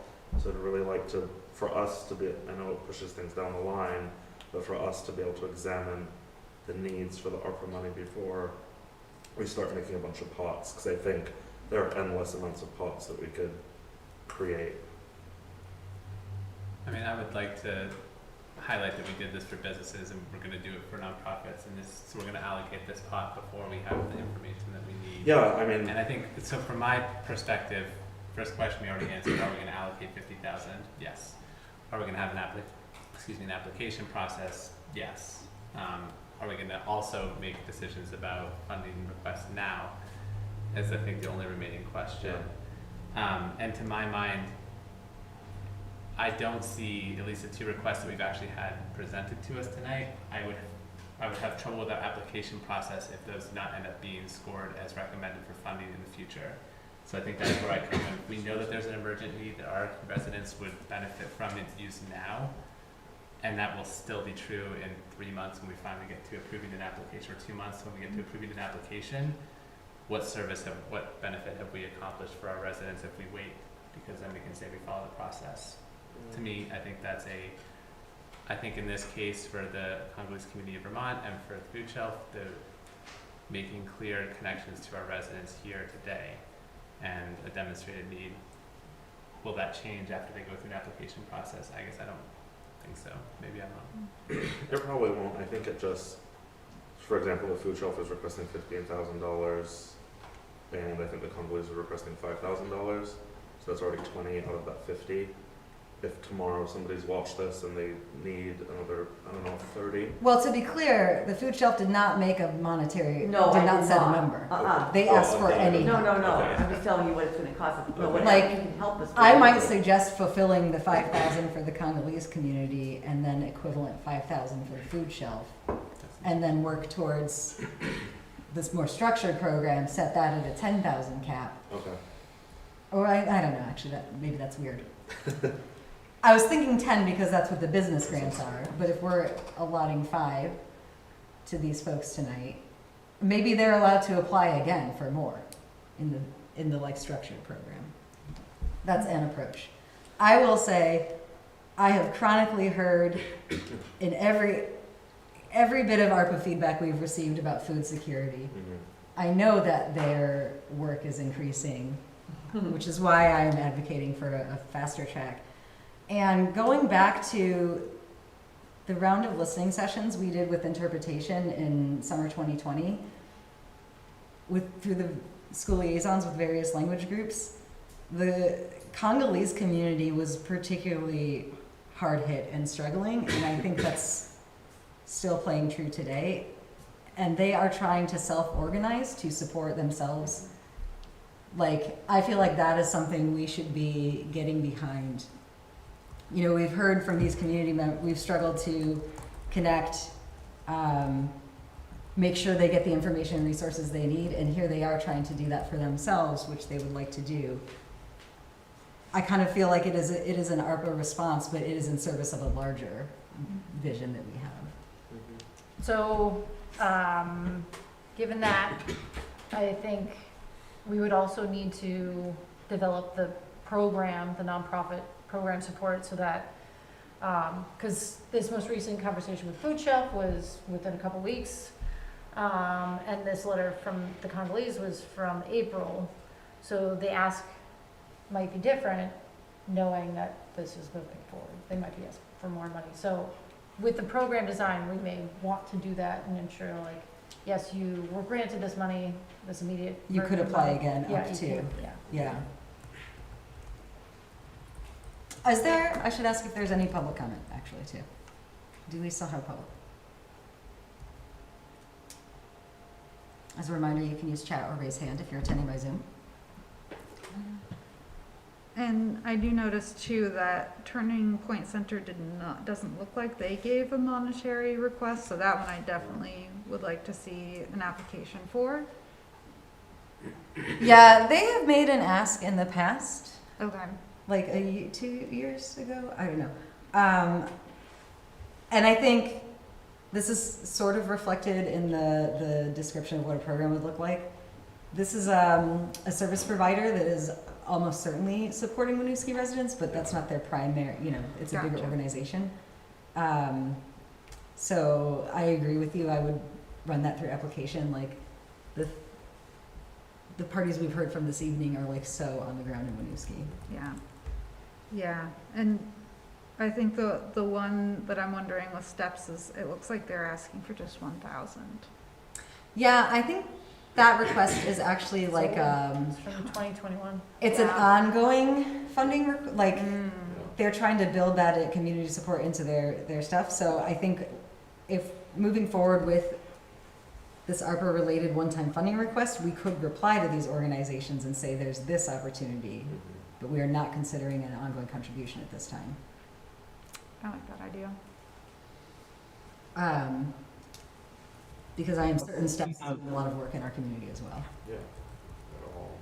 Sorry, Mayor, you made a request for public comment. We have Daisy here with us. Sure. Welcome, Daisy. Hi, it's actually Stephen. Hi, everyone. Stephen Rebecca. Thanks for taking my comment. I'm very excited that City Council is considering opening up this program, or actually creating a similar program for nonprofits. I think that it's very important to support our community in this way. I'm excited that there's already so much interest in participating in a program like this, a grant program like this.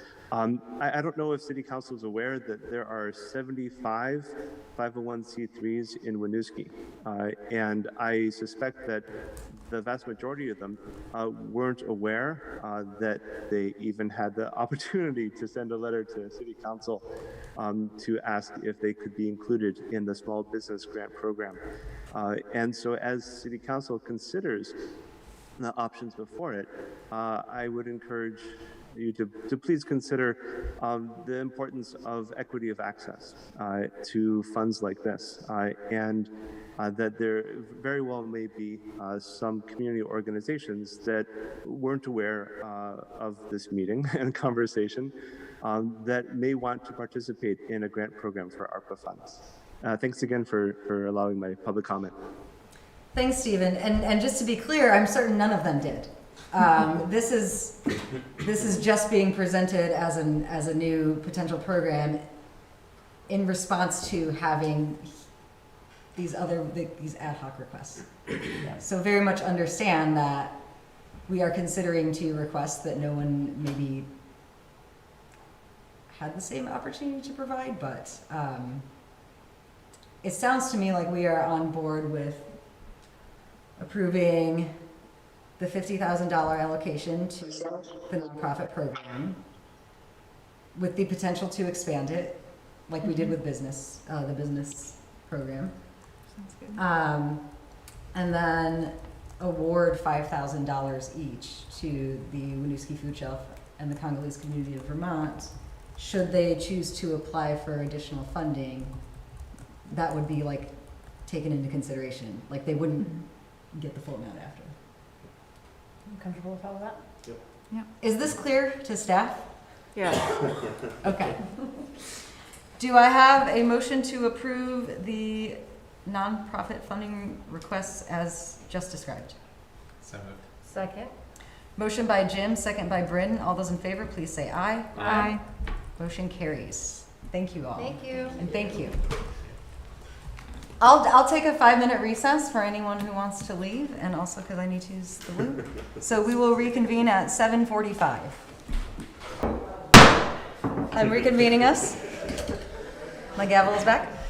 So we are on the old item C. This is an event permit application for the annual Wolfsgart AirOut. Is Ray on with us? I don't think so. Elaine, do you want to just give a brief overview? This has happened before here. Yep. Hang on 1 minute. Yep, so staff has received another application from Wolfsgart. I'm just reading the, the cover memo so you can zone out. This is for benefit of the public. To hold the annual Wolfsgart AirOut event on Friday, August 5th. It's a gathering of high-end car shows, and it's proposed to be held on Winooski Falls Way, which I understand is the normal venue. That would require a street closure between Cascade Way and the Circulator from 1 p.m. to 10 p.m. Staff don't have concerns. They are proposing to park some on the rotary. I asked for a plan for that, but staff can manage that. So this is really about the street closure, which is city council purview. So all right, that's pretty much it. Any questions from council? I have one question, but I don't know if Ray will need to answer it. I noticed that they said that staff will do crossing guards. Did they mean their staff or our staff? They would need to mean their staff. Okay, that's what I was hoping. That was the only question I had. Yep, thanks. And so it sounds, I was a little confused with the application form. It sounds like they're requesting to close off Winooski Falls Way, and they're also requesting to use the rotary. Yes, that's my understanding. Okay, all right. It was, initially it seemed like only Winooski Falls Way, and then as I was working through, I was like, okay, they want both spaces. Yeah, yes. Okay. I think it's a little tricky because our we don't have that space in our event permit, so they were making do there. Okay. And because I come from the solid waste world, it's always funny when it says there will be no garbage. There's always garbage. So are our staff available to do a collection at the end or at the end of that event? Or I don't know that there will be significant amounts. I don't know that it'd be any more than the farmer's market per se, you know. Yeah, and they don't provide extra trash. Yeah, so just thinking about trying to plan a collection that Monday morning or whatever. John isn't here for me to ask what the normal procedure is. I would think so. They would expect that, especially since it's a recurring event. Yeah. Chief Hottie, do you have any perspective, given that you've been here a while? Yeah, so Wolfgart's been here a few times. Typically there is little to no waste from them. And I think what staff said on many fronts, that these organizers need to be prepared to, for the road closure, for cleanup, kind of returning the street to open condition. Okay. Due to limited staff. And okay. We'll see how that goes. Okay. Thank you. Thanks, John. All right. Any public comment on this item? Okay, hearing no concern, well, no significant concern. Does anyone want to make a motion to approve the event permit for Wolfsgart AirOut? So moved. Second. Motion by Thomas, second by Bryn. All those in favor, please say aye. Aye. Motion carries. So, old item D, we have an appointment for the Inclusion and Belonging Commission. Jenny, you want to introduce? I don't believe they're on the Zoom meeting. Yes, thank you. So we have sent this out to our commission chairs, the application for Ariana Cano to be a regular equity ambassador for the Inclusion and Belonging Commission. So I received feedback from all the chairs who overwhelmingly approved her being added. Excellent. Any council comments? No concerns. Who would like to make a motion to approve? So moved. Second. Motion by Jim, second by Aurora. All those in favor, please say aye. Aye. Motion carries. Thank you. And we have old item E on for approval, a planning commission appointment, who I believe is on the Zoom line. I believe that's correct. All right. Yes, thank you. I'll do a brief introduction here for this item. We have one vacancy on the Planning Commission currently for a position of alternate that was left by one of our other commission members, stepped down from the Planning Commission, Amy Houghton, after many years of dedicated service. The chair of the Planning Commission and I interviewed Mr. Daly last week, I believe it was, to spend some time with him, talk to him about his interests and whatnot, and we both agreed, the chair and I both agreed that this would be a good addition to the Planning Commission. So, as I mentioned, Mr. Daly is on the Zoom line as well, but for you tonight. Would you like to introduce yourself and say a word or two, Connor? Oh. Kevin, he's on. Yes, hi everybody. Zoom call. Yeah, apologies. I'm actually on a train right now, so I don't want to disturb my fellow passengers. But yes, thank you. I'm happy to answer any questions. Okay, well, thank you. Thank you for your engagement. Are there any specific questions from council? Would someone like to make a motion to approve? So moved. Second? Motion by Jim, second by Aurora. All those in favor, please say aye. Aye. Are you abstaining? Yep. Yeah. Motion carries. Thank you very much, Eric and Connor. Thank you. All right, so let's invite up Chief Audie again for the update on regional dispatch and fund balance requests.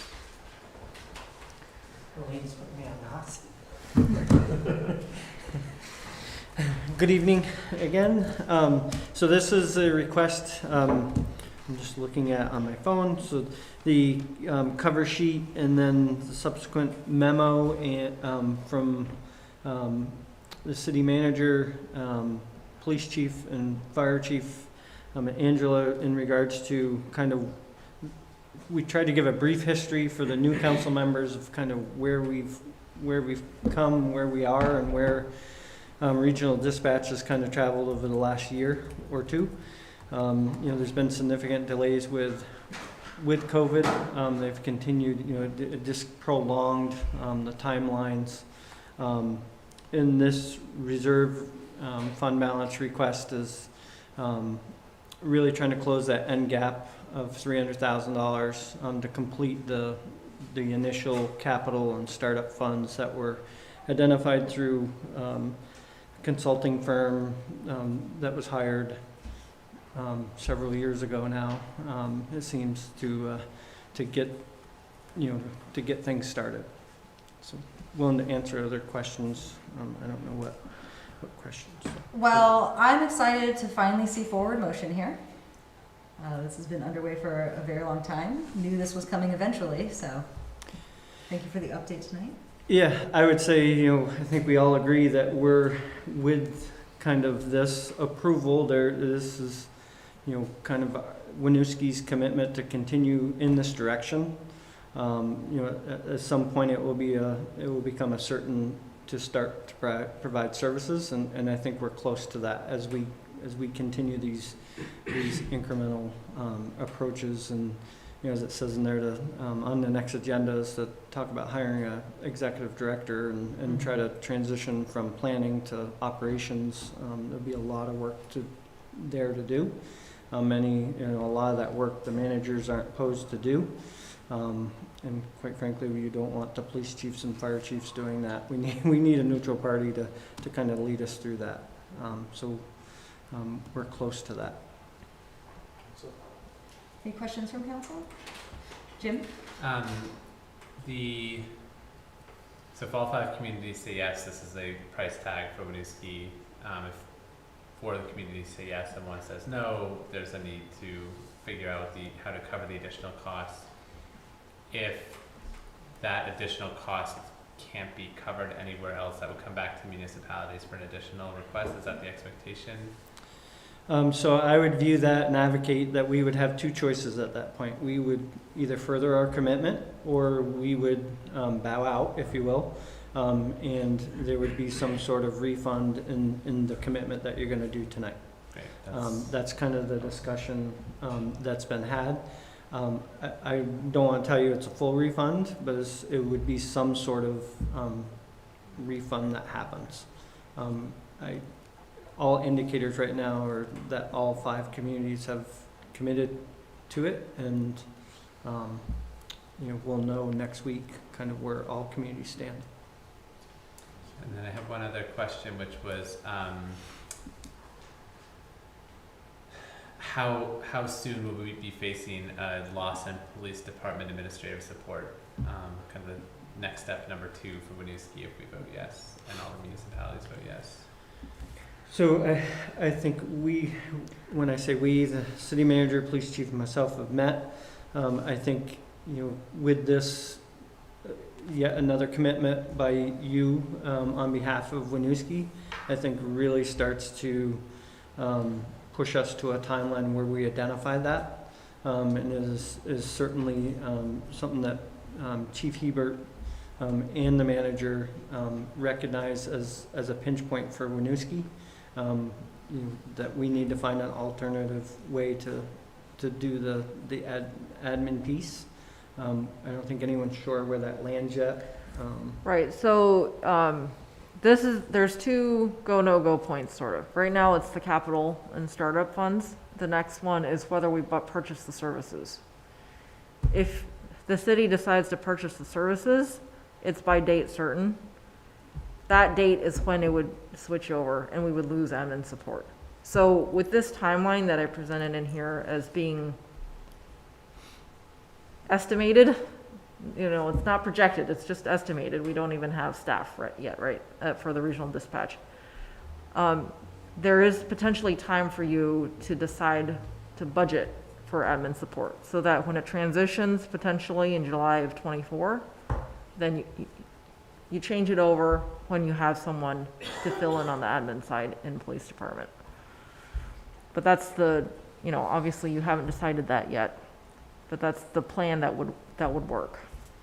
And so if the transition was July, it'd be like an FY25 budget impact, most likely.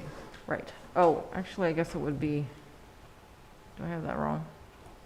July 2024, or June 2024 is what I was meaning to say. July 2023, so FY24. Oh, so in our next budget conversation. Yeah. Yes, right. Yeah, it's not something we can choose to go and then try to, it's got to be flopped. Right. It's such I guess my question is, are we going to be, it doesn't sound like this will be a need within the FY23 budget. This Correct. will be first, the administrative support cost is going to be a FY24 budget question. Correct, yes. And that would be ongoing? Yes.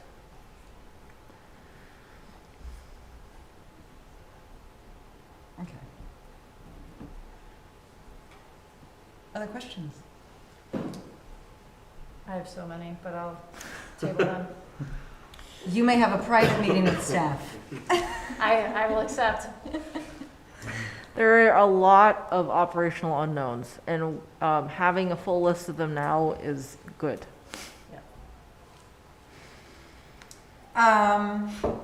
Any questions, comments from the public?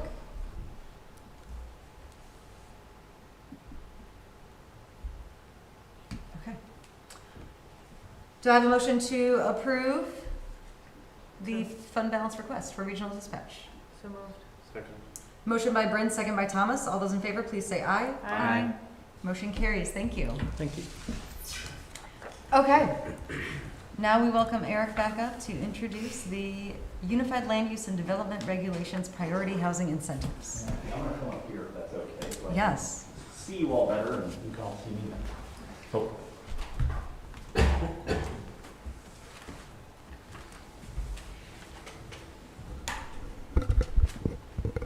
All right, thank you very much. So included with your packet tonight are draft amendments to the Unified Land Use and Development Regulations regarding priority housing project incentives. This was something that the Planning Commission has been working on for about the last 6 months or so.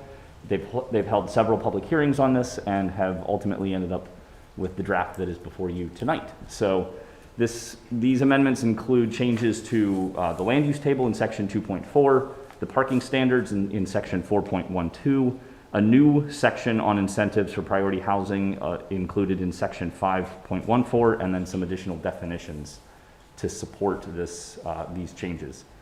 The draft, I sent this out to you all a week or so ago in advance just to so you'd have some extra time with it. I did receive several questions and comments back from Deputy Mayor Duncan and also from Councilor Renner, so happy to go over those items as well. But really what I wanted to do tonight was give you all a chance to review the information, ask any questions you might have, and with the potential to consider scheduling a public hearing for these amendments. So with that in mind, I'm happy to do this in whatever order you all are comfortable with, whether we just walk through the document and I can hit on the questions as they come up, or you can ask questions as they come up as well, or another process. I know I would like to hear the questions, but however that's integrated doesn't matter to me. Do you want to direct respond to the questions already received, or do you want to go section by section, do this, give a high-level summary of the section, and then what will be easier for you? That might be easier to Okay. do the latter one. So why don't we do that? Okay. So we'll start off, because some of these are pretty straightforward, I think, some of the amendments, so it shouldn't take a lot of time. The first change is going to be included in section 2.4 with the land use table. And really, this is the addition of 2 notes in the residential zoning districts. Note number 9 under the residential A district for 2-unit dwellings, and note number 10 under the residential A, B, and C under the multi-unit dwellings. What these notes are doing is referencing the ability for projects in these zoning districts to be configured in multi-unit dwellings if they're done as part of a planned unit development consistent with the priority housing incentives. So there are specific standards outlined that need to be met in order for multi-unit buildings to be constructed in these zoning districts. So if those are not being met, then these districts would not be permitted to have multi-unit buildings. And to Councilor Renner's question, the question was asked about why we don't allow multi-unit dwellings in these zoning districts currently. Is that generally what the question was? Yeah. So I don't know if I have a good answer for that question, because this is the land use table has been like this since I've started with the city. My guess would be, however, that when the change was made to incorporate the gateway zoning district and add the additional density on the corridors, that there was a decision made to scale back some of the density that would be permitted in the residential areas. So that would be what I would guess happened, and why we don't permit multifamily in the residential districts currently, but it's only a guess. In order to change that, would that be through planning commission or charter? So yes, that would be through the planning commission. It would go through this same type of a process where we would it would start with the planning commission to review the amendment, and then they would hold public hearing and it would come forward to you all as well. Thank you. Yep, absolutely. So that's the first kind of big change. The second change will come in under section 4.12 with our parking regulations. And again, this change is done in response to something that actually came out of one of the recommendations that actually came out of the Housing Commission, was to eliminate the additional half space requirement for dwelling units in the non-residential districts that have 3 or more bedrooms. So right now we require an extra half space of parking, which ultimately becomes an additional whole space. So that language is being proposed for elimination as well. So it would just be 1 space per unit, regardless of the size of the dwelling unit, and then 1 space for every 4 units in increments of 4. So then the next section is going to be the addition of section 5.14 under the specific use standards. So to Deputy Mayor Duncan's first question, there's a reference that's actually incorrect. There was a reference on the last page of this section under Part E, I believe it is. There's a reference still to an older section, 5.14F, which has been removed, so that citation should actually be section 5.14E1A. So that was the first item. Second question was related to the the language on using the HUD area median family income to set the cost of the unit, the affordability cost. And the way HUD does their costing for affordability is based off the number of bedrooms, which equates to a household size. And so the question was, and I'm going to paraphrase a bit here, so please correct me if I'm not saying this correctly for you, is that if a unit could be built that's assuming a 5-person family, but then a 4-person family wants to buy the house, would the cost then have to change? Am I getting your question? I mean, I can read it directly if you would prefer. I don't know if that's going to make it any better. So what I'm imagining is I'm the developer trying to put together a project, and I'm saying I can have 3 bedrooms in here, and I can say that there's going to be 4 people in that unit. Let's just say I'm going to do 4 bedroom. I can have a 5 bedroom. I can have 5 people living in that. And so I look at the HUD area median family income for a 5-person family, and it has to be purchased or rented at 30% to be affordable to that income level. And so I go ahead with my project, I get the incentive, and I have a slightly cheaper project per unit because I'm going to eventually be able to rent at this cost or sell at this cost. But then someone with 2 kids, like a 4-person family, buys or rents that house,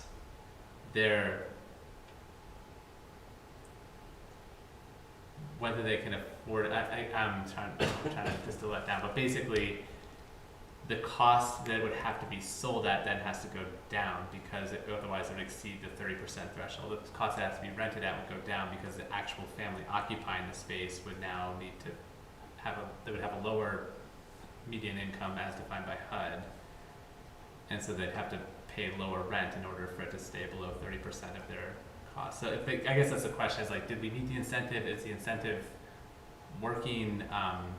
Can the unit stay in compliance if the developer assumed a certain family size for the occupied unit at the end?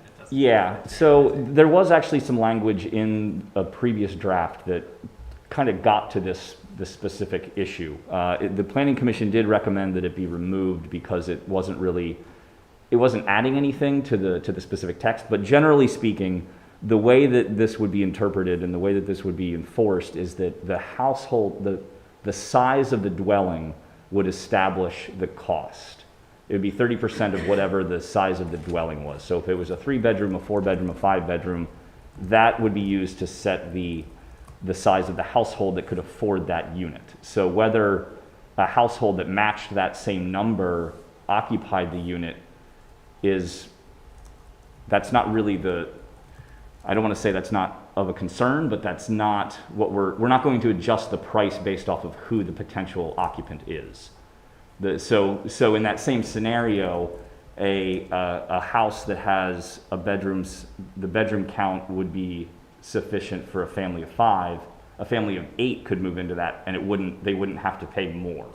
So it would work in either direction. So someone with a smaller household size could occupy that same unit, but it would remain at the 30% for the size of household it was designed to accommodate.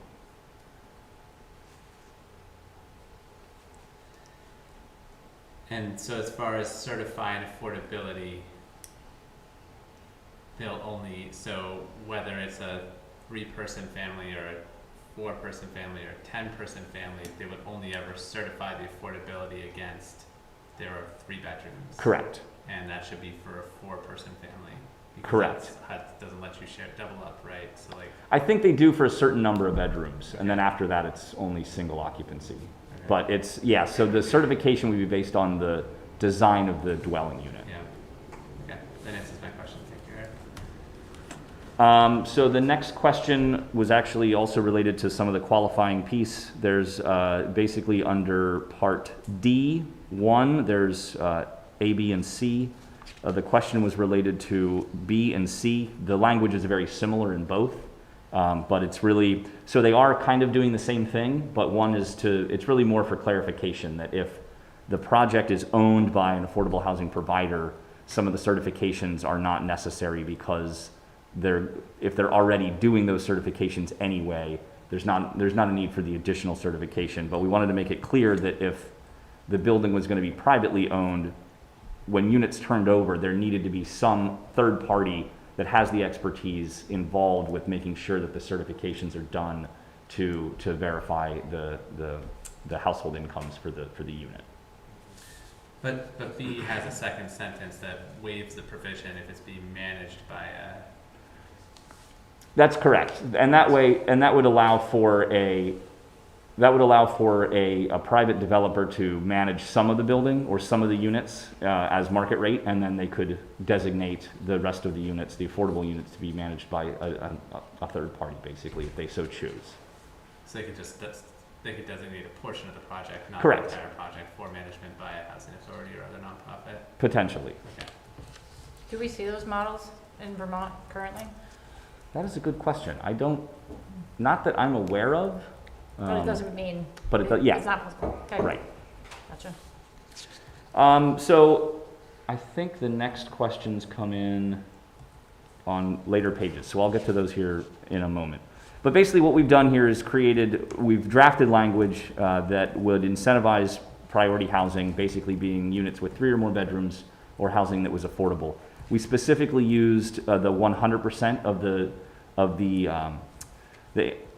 the median family income for that affordability level.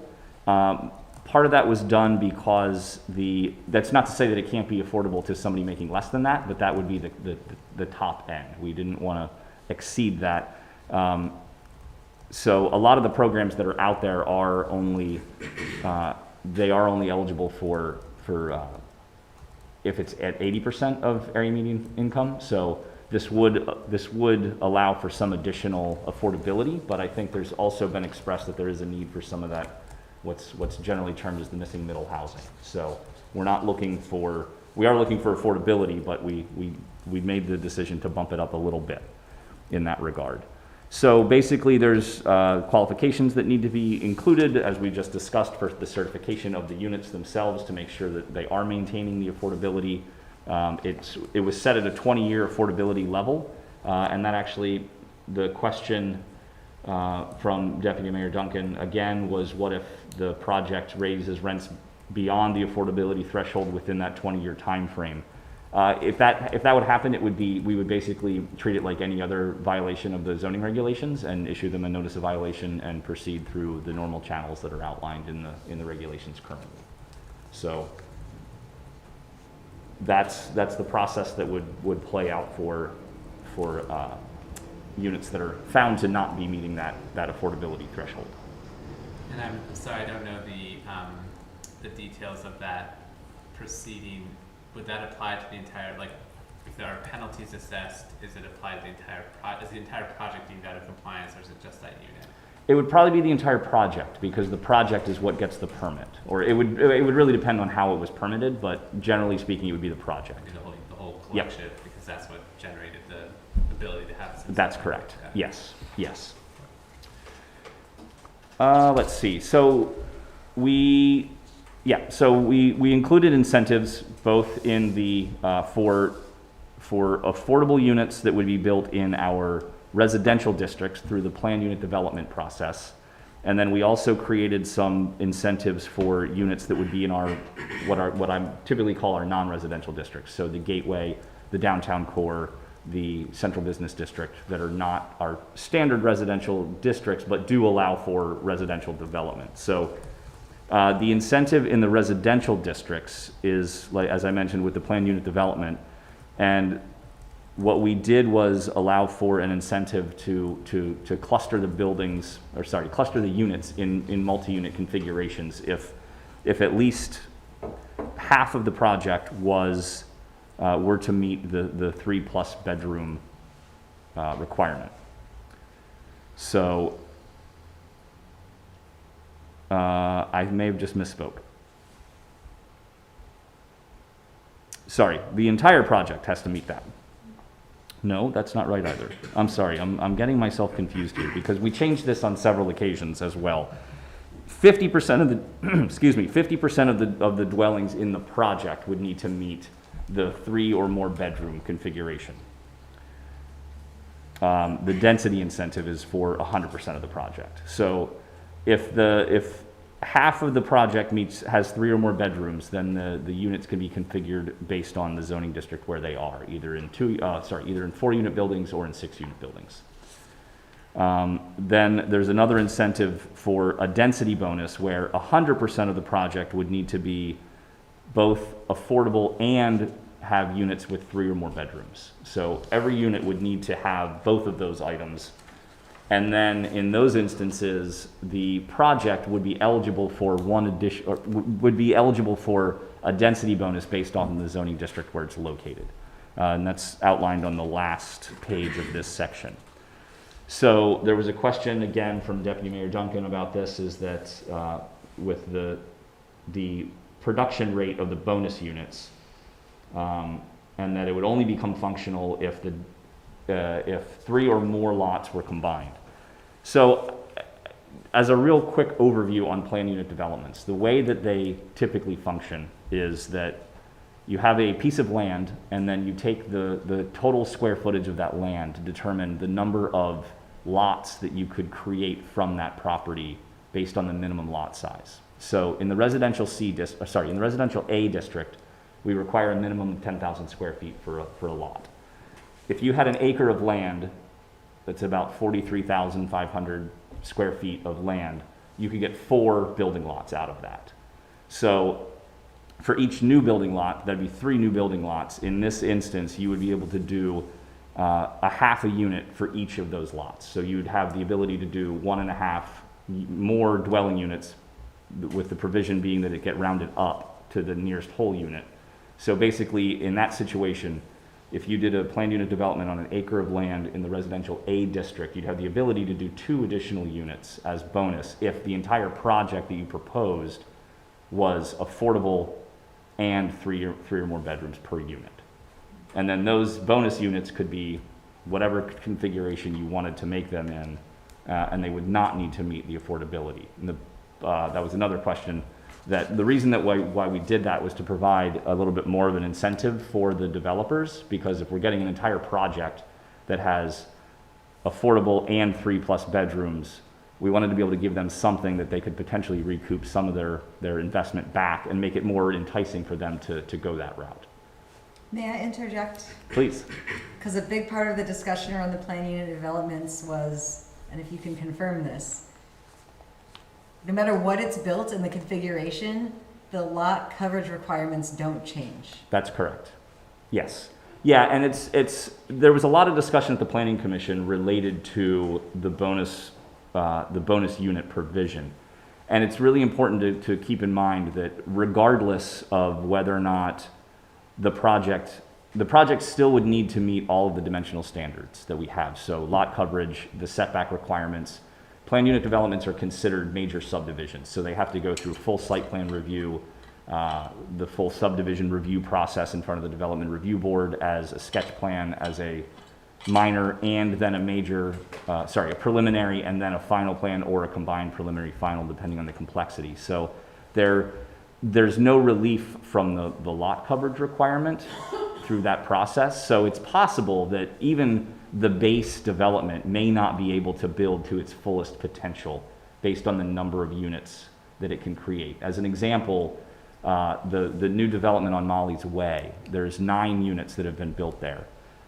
Based on the square footage of land that they have, they had the ability to do 12 units, is what they would pencil out to, but they didn't have enough land to stay under the lot coverage requirement, so they could only do 9 total units there with all the other amenities and everything else they were trying to put in. So while there is a bonus provision, it may be that it's not able to be met because of the lot coverage requirements. So that's not to say it can't be met. It just would, the design of the project will need to be taken into consideration. I have a clarifying question. Sure. So with I think the presumption, if I'm understanding correctly, is the incentive is for essentially single-family homes. As the bonus unit, or? Just as the incentives are laid out, the vision is to have planned unit developments that are predominantly either duplexes or single-family homes. Yeah, It's so it's not basically just gateway apartment. yeah, essentially what I'm getting at is we're not creating a situation where we're gonna see 3 or 4 story condominiums, condo complexes within residential neighborhoods. Correct, yeah. Okay. Right. Yeah, because the most That they'd was be able to the- do, the most they'd be able to do in any one building would be 6 total units in the residential C district. The maximum height for the district is still in place, which is 35 feet. The lot coverage requirement is still in place, which is 50% of the lot in that district. So the dimensional standards are, I think, are going to dictate a lot of that. Okay, great, thank you. Yep, absolutely. And then the last incentive that we are offering is for, as I mentioned, for those non-residential districts is with parking minimums. And so in this instance, we basically said that any unit that is included in one of our non-residential districts, they basically would get relief from the parking. So they would up to 20%, but no more than 4 of the units would be exempt from the minimum parking standards. So basically what that amounts to is, again, depending on the size of the project, we're looking at about four or so parking spaces that wouldn't be necessary as part of the project, but it wouldn't also exclude those units from having available parking on site. Okay. And that's specifically included here as well, is that those units still have to have access to parking that is on site, but the developer can choose to not include the parking for those units if they so desire. Okay. So that was the incentive that we identified for the non-residential zoning districts. And then, as I mentioned, just some additional definitions to include. These are included in both section 514, but also proposed to be included in the definitions section, just so there's some redundancy there. And I believe that covered all of the questions that I received. So let's open it up for more. Was this looked at with an equity lens at all? That's a good question. It came up in conversations, and these were the most well-attended public hearings I've experienced. Okay. And I think a lot of our residents brought that up. Okay. Just we're not creating any unintentional barriers, I guess. I don't think so. Okay. Because most of what we're outlining in here is all incentive-based. So we're not requiring anybody to do any of this, and we're not excluding folks from doing it as well. Okay. I should also mention, to that point, I did ask our legal counsel to review the draft as well, and he had no concerns with what was included. Okay. There was a lengthy discussion about wanting to make sure that these incentives didn't create like a different class of housing. Mm-hmm. So like, to Eric's point about units get you maybe a reduced parking minimum, but we're not saying that those units don't get parking, like that sort of thing. Okay, thank you. Yeah, there was, as I mentioned, we did have three public hearings on this with the Planning Commission, and in many cases, not in all necessarily, but in many cases, the comments from the public were more to the fact that we need to do something to get these types of housing units built, rather than what they might look like, or some of the design and the orientation of the buildings themselves. It was more just the fact that there's a need for the multi-bedroom units right now in the city. So there was definitely a lot of public interest, I would say, from this, as the mayor had mentioned. I think also having an incentive in the non-residential and the residential is important. So we're saying we're trying to develop this kind of housing in all of our neighborhoods and not integrated. You know, right now it's mostly just happening in gateways where major development is. Yeah.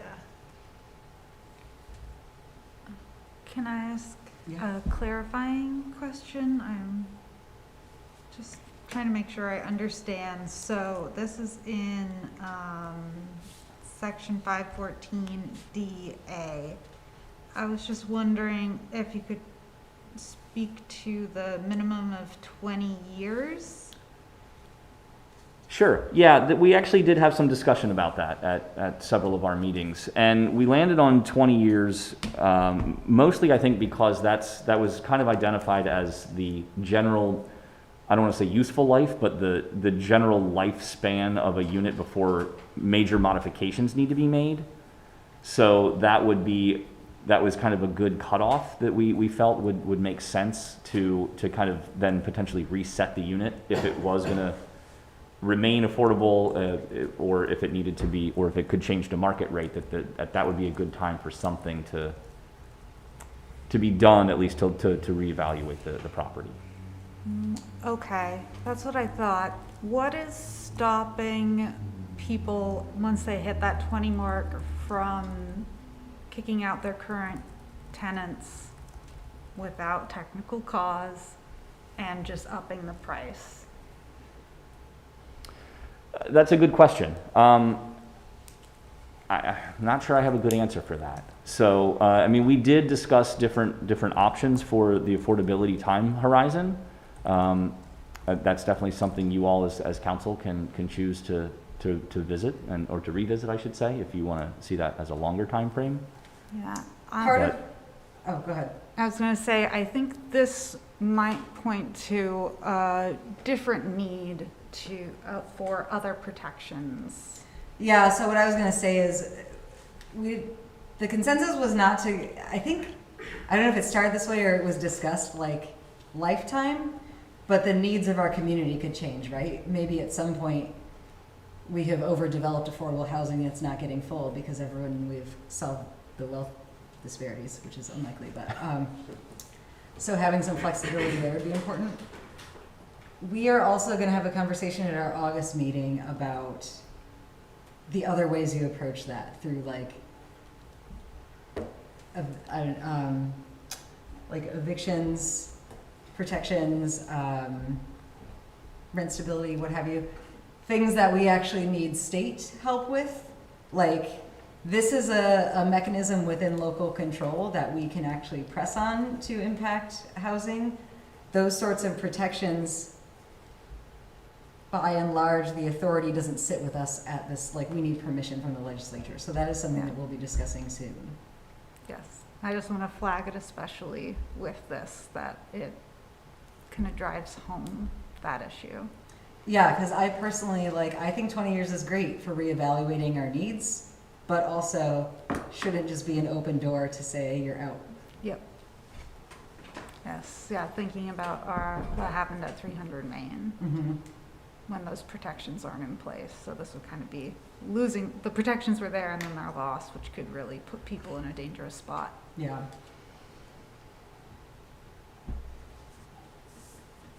Thank you. Yes, absolutely. Other questions? You were thorough in your email? I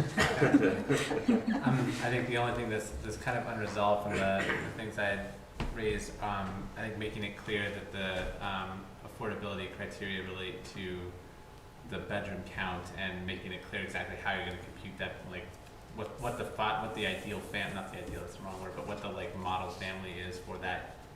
It's 3 bedrooms, it's 4 people or 5 people, I don't know which one you can do, but making it clear that it's going to be based on the unit configuration and how many people could feasibly be in that unit. That's going to drive the HAM, the HAM, the HUD, area median family income. Because right now when I read this, I think as long as I am declaring that a unit is going to be affordable to some family size under HAMP, that's going to meet this. It doesn't say it has to be tied to the number of units.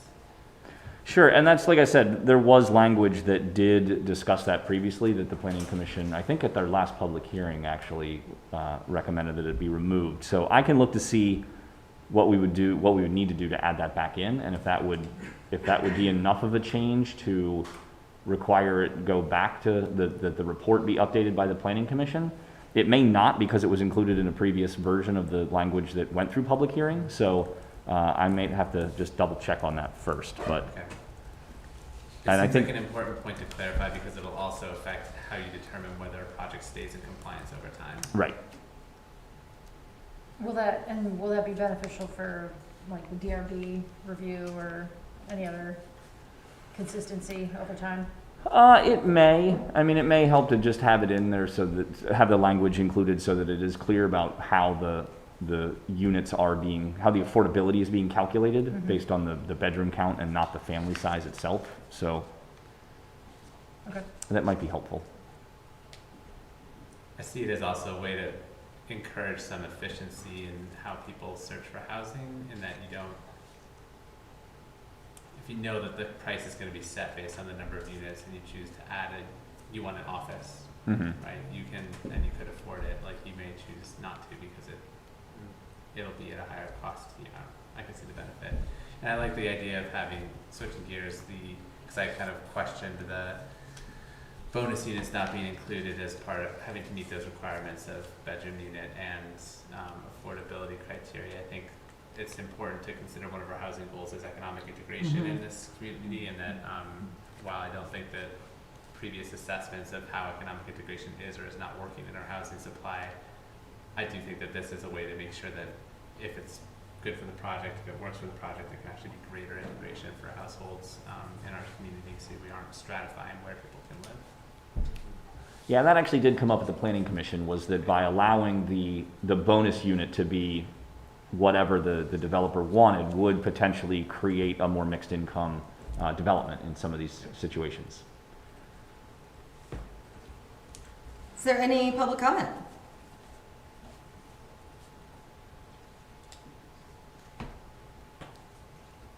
Are we within the realm of being able to call a public hearing at our August meeting if we so choose?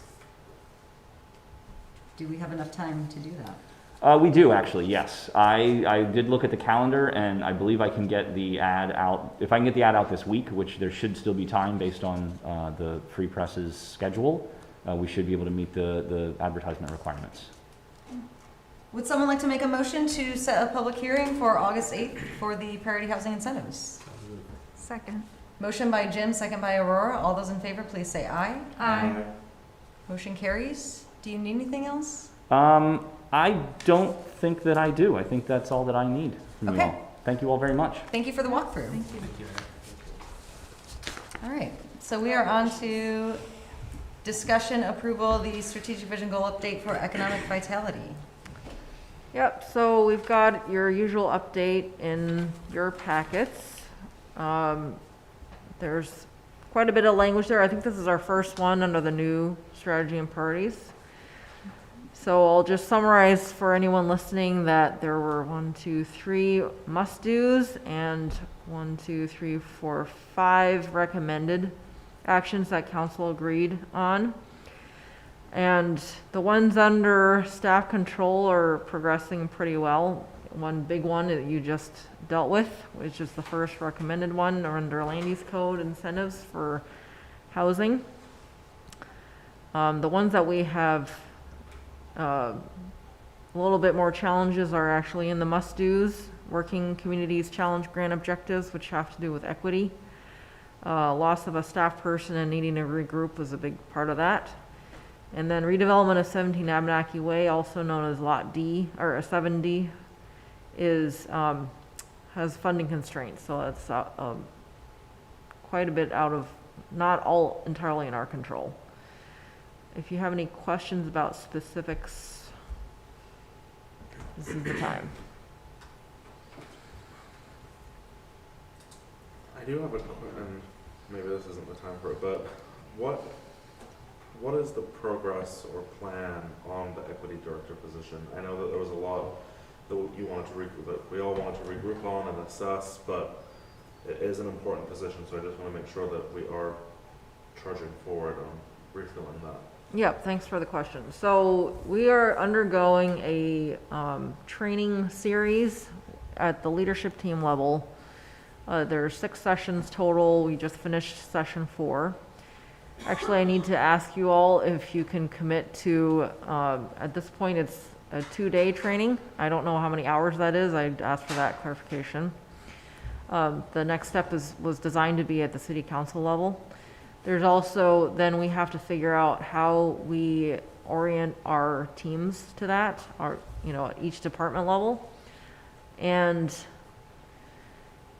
I do feel there needs to be some level of training initiated at that level before we fill the position, because the last director suffered harm from our department members. So there needs to be something that we're acting on. There's some orientation so that we're not setting up that person for failure or our current team up for failure.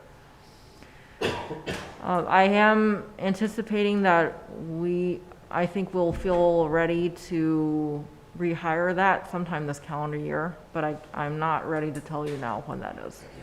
We've still got work to do internally. Thank you for that update. And thanks for making sure that's been discussed. And then as far as Abenaki Way, I know that with inflation and the cycle of trying to get products is what is, I believe, primarily delaying that on part of the developer. Do they have any idea? I know that there's the start date in 2022, but before we know it, it's winter and that's done for construction season.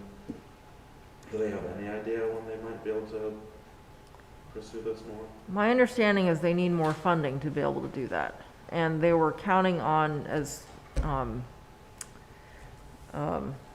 Niquette mentioned last time, one of the developing partners mentioned last time, they were counting on the Vermont Community Development Program money in September to be able to do that. There are some conversations I'm trying to have about that timeline to see if that's a possibility or not. Thank you. Much more minor question. Wayfinding. Did that include new signage for the library? I'd have to ask John that question. I'm not sure. That was going to be my question too. People can't see it now.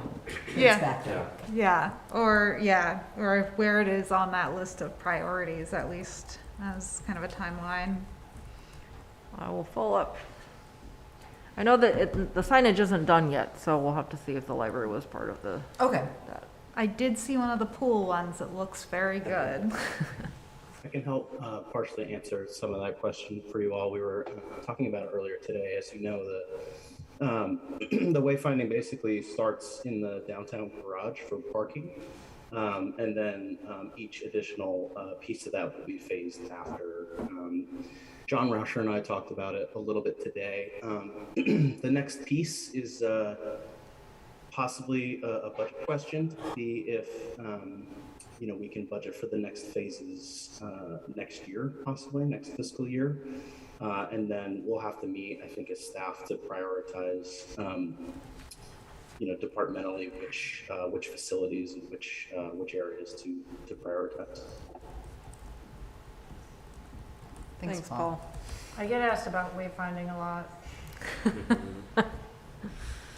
So, for process of phasing, I think it would be beneficial to do what we can to keep that in mind for FY 24, 25.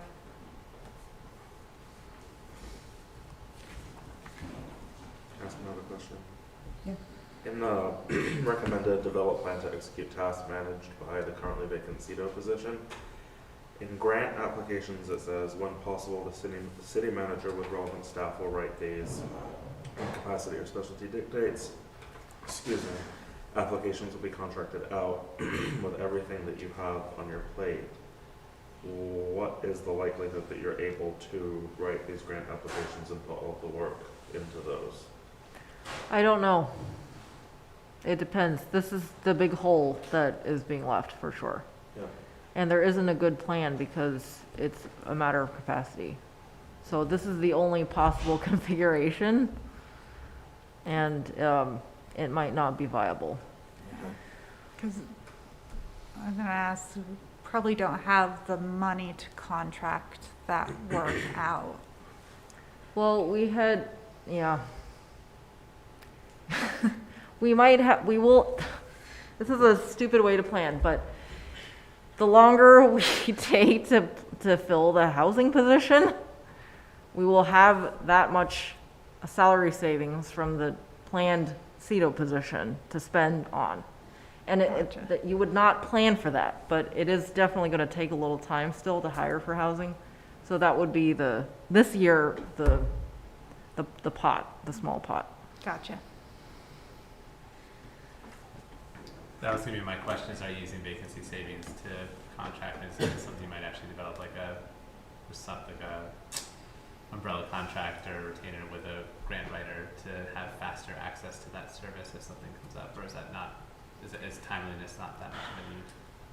Yeah, I would have to do more of an assessment of what grants are likely to come up. I mean, I know the ones that we have now, but it's, you know, the grants that might come up, do we even have capacity to deliver on them? I don't know. So it's a chicken and egg there. And then, is there any update on the timeline for a housing position posting hiring? Yeah, we're much closer than we were. We do have a draft scope, and I'm starting to vet it with some folks. So, and staff has looked at it, but there's some external folks that I want to take a look at it too. I talked to Burlington Cedo. They actually had a position that overlapped with this one, so that was useful for that local perspective. Be talking to Seth Leonard next. Can't remember if there was a third person that was going to look at it. Yeah, so it's underway. I'm hopeful I can have it in front of you in August. Staying on the grant conversation a little bit more, does VLCT or CCRPC have any supports for something like that in particular? For grant writing, I haven't heard of that, no. Probably RPC not. would be the closest, I think, but, you know, that would be like a case-by-case basis. Yep.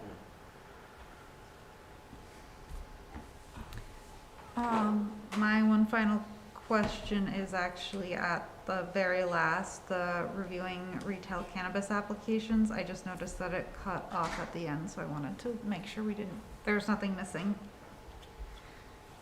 Oh yeah, it ends with just the word and in the Yeah. punctuation. Oh, Eric, is there anything left off there? I'm not sure what that is. I don't think there was anything after that. Okay, good. Just wanted to be sure. I noticed that as well. I feel like the last time we talked about the expanding downtown designation, there was a lack of clarity about if progress had been made there. Is that known now? It sounded like that was potentially gonna see if downtown Winooski would be willing to take that on, and I think that might be part of the renegotiated contract. Okay. At least that's what seemed to be the conversation at our retreat. That sounds familiar to me. Yeah, Now that you mention it. yeah.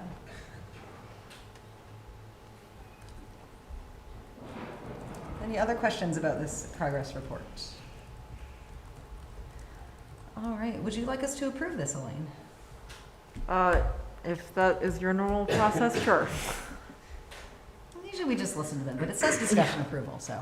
Oh, that was my fault then. Would someone like to it was make a motion supposed to be a approve discussion. this update?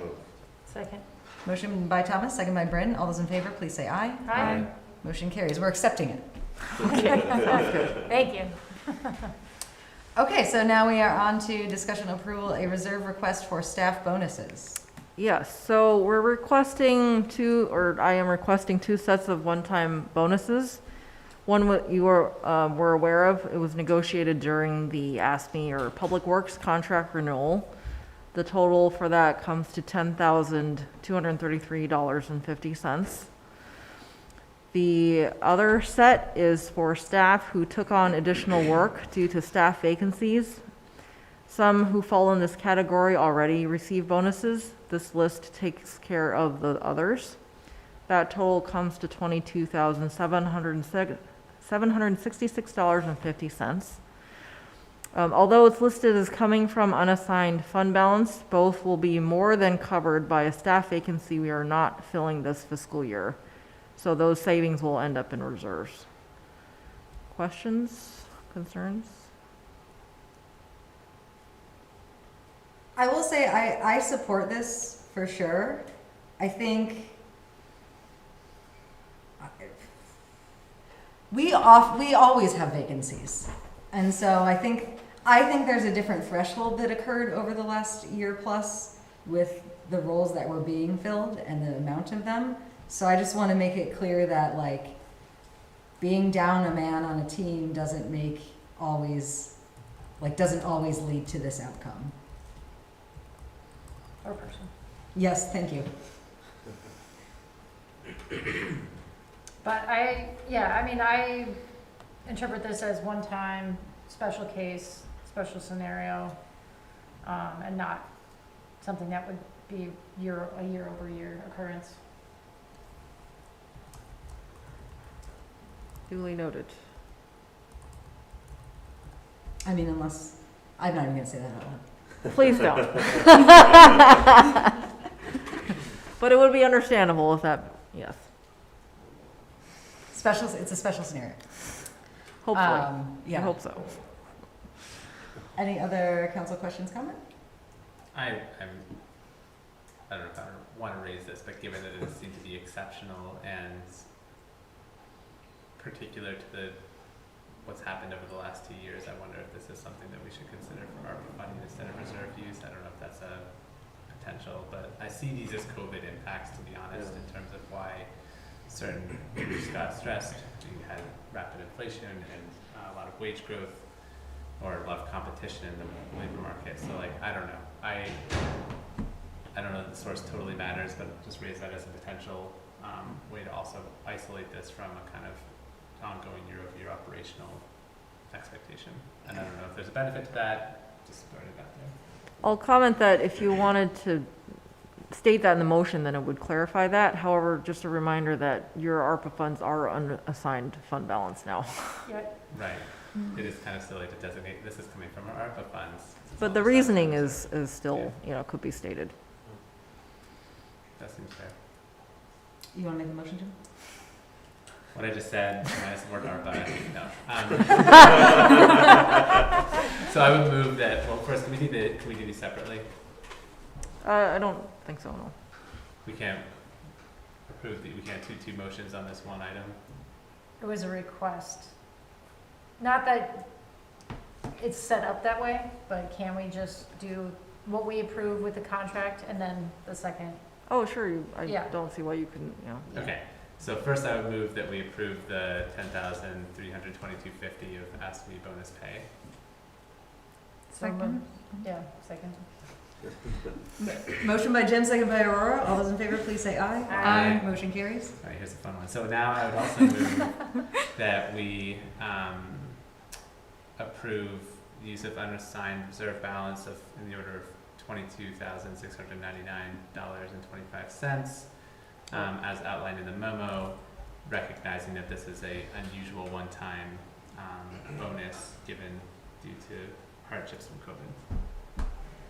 Second.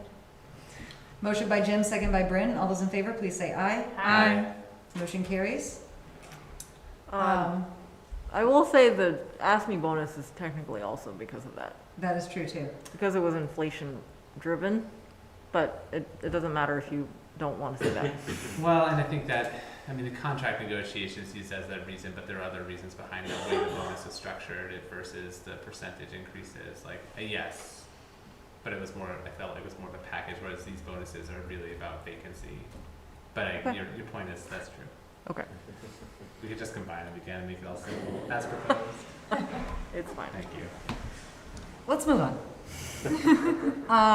So we're on to our last item here, the city manager performance review process. So our illustrious manager's agreement includes a 90-day review, and I am proposing here in this memo that we use the same review tool that we have used historically for the annual manager's review.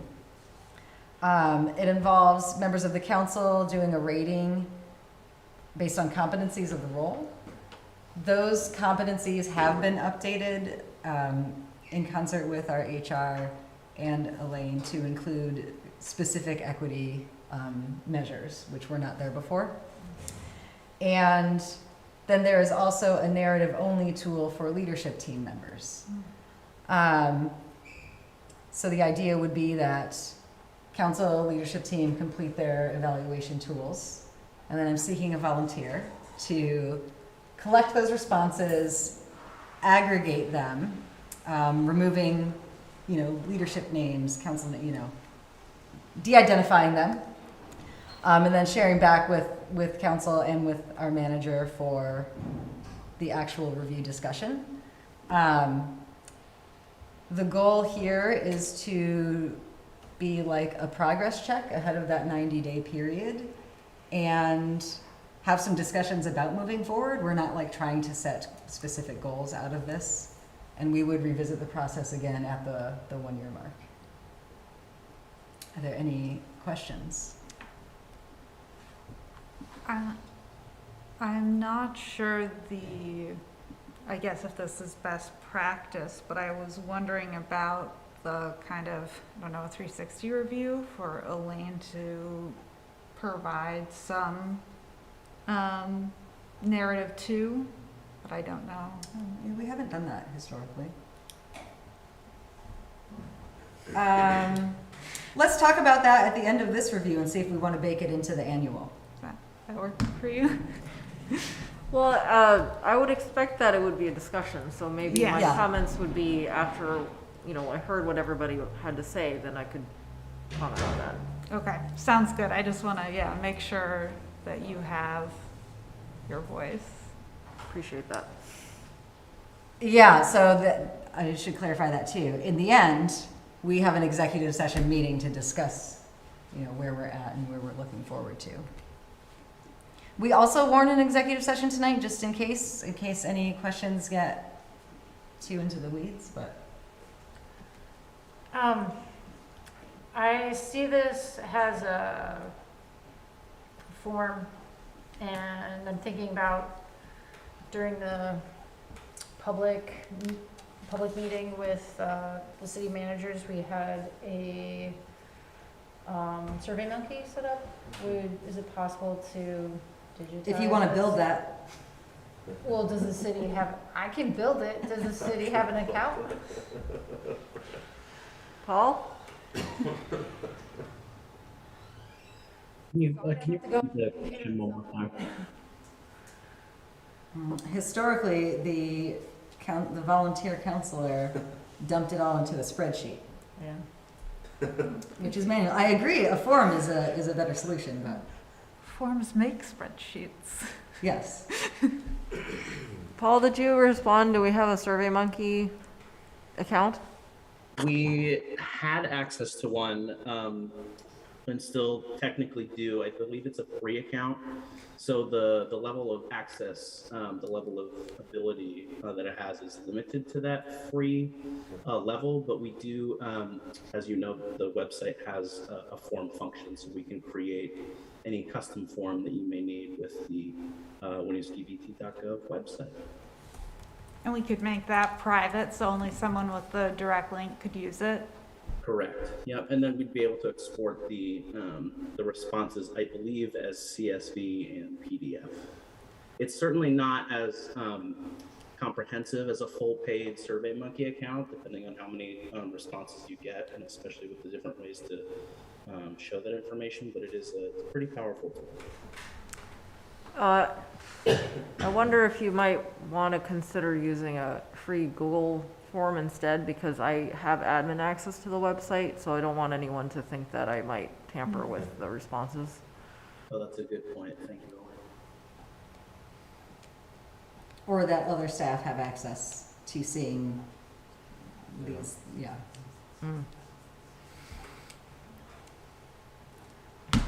I mean, does someone want to volunteer to be the administrator of this process?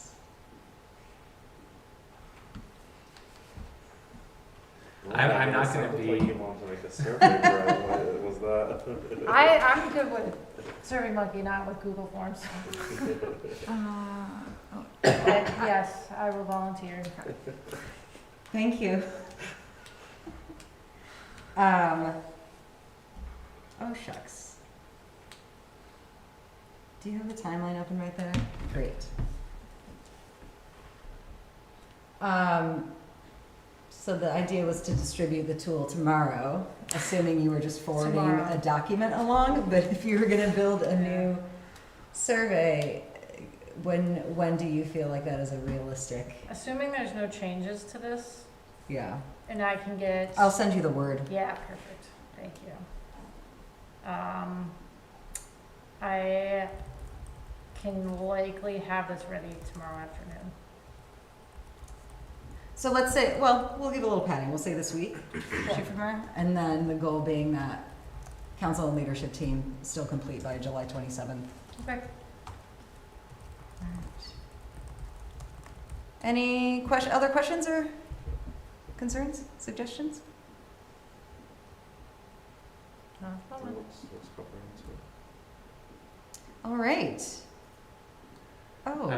I guess I want to just raise that I'm on vacation the week of the 8th, so Oh, I'm you're not not going attending to be that able to attend that meeting. Okay. I don't know, I can certainly respond to other people, like I can review the responses and the results and share any, perspectives at that point, and then maybe Elaine, you and I can have a chance to chat at some other time, but there's a limitation in that. If you're comfortable with that, and you are, I'm Yep. fine with that. Okay. Okay.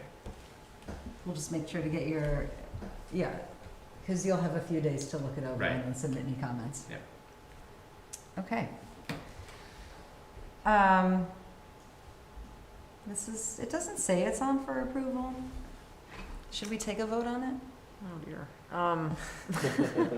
Does that typo matter? I don't know that it matters. I mean, Approve the review it's not process? a policy, yeah. You can. Well, let's take a vote just in case. Sure, yep. Do I have a motion to approve the city manager performance review process? So moved. Second. Motion by Thomas, second by Jim. All those in favor, please say aye. Aye. Motion carries. This is an administrative function anyhow that we are conducting, so. Yeah. Okay, we are at the end of tonight's agenda. Do I have a motion to adjourn? So moved. Second. Motion by Jim, second by Thomas. All those in favor, please say aye. Aye. Motion carries. Thank you, everyone. Yes.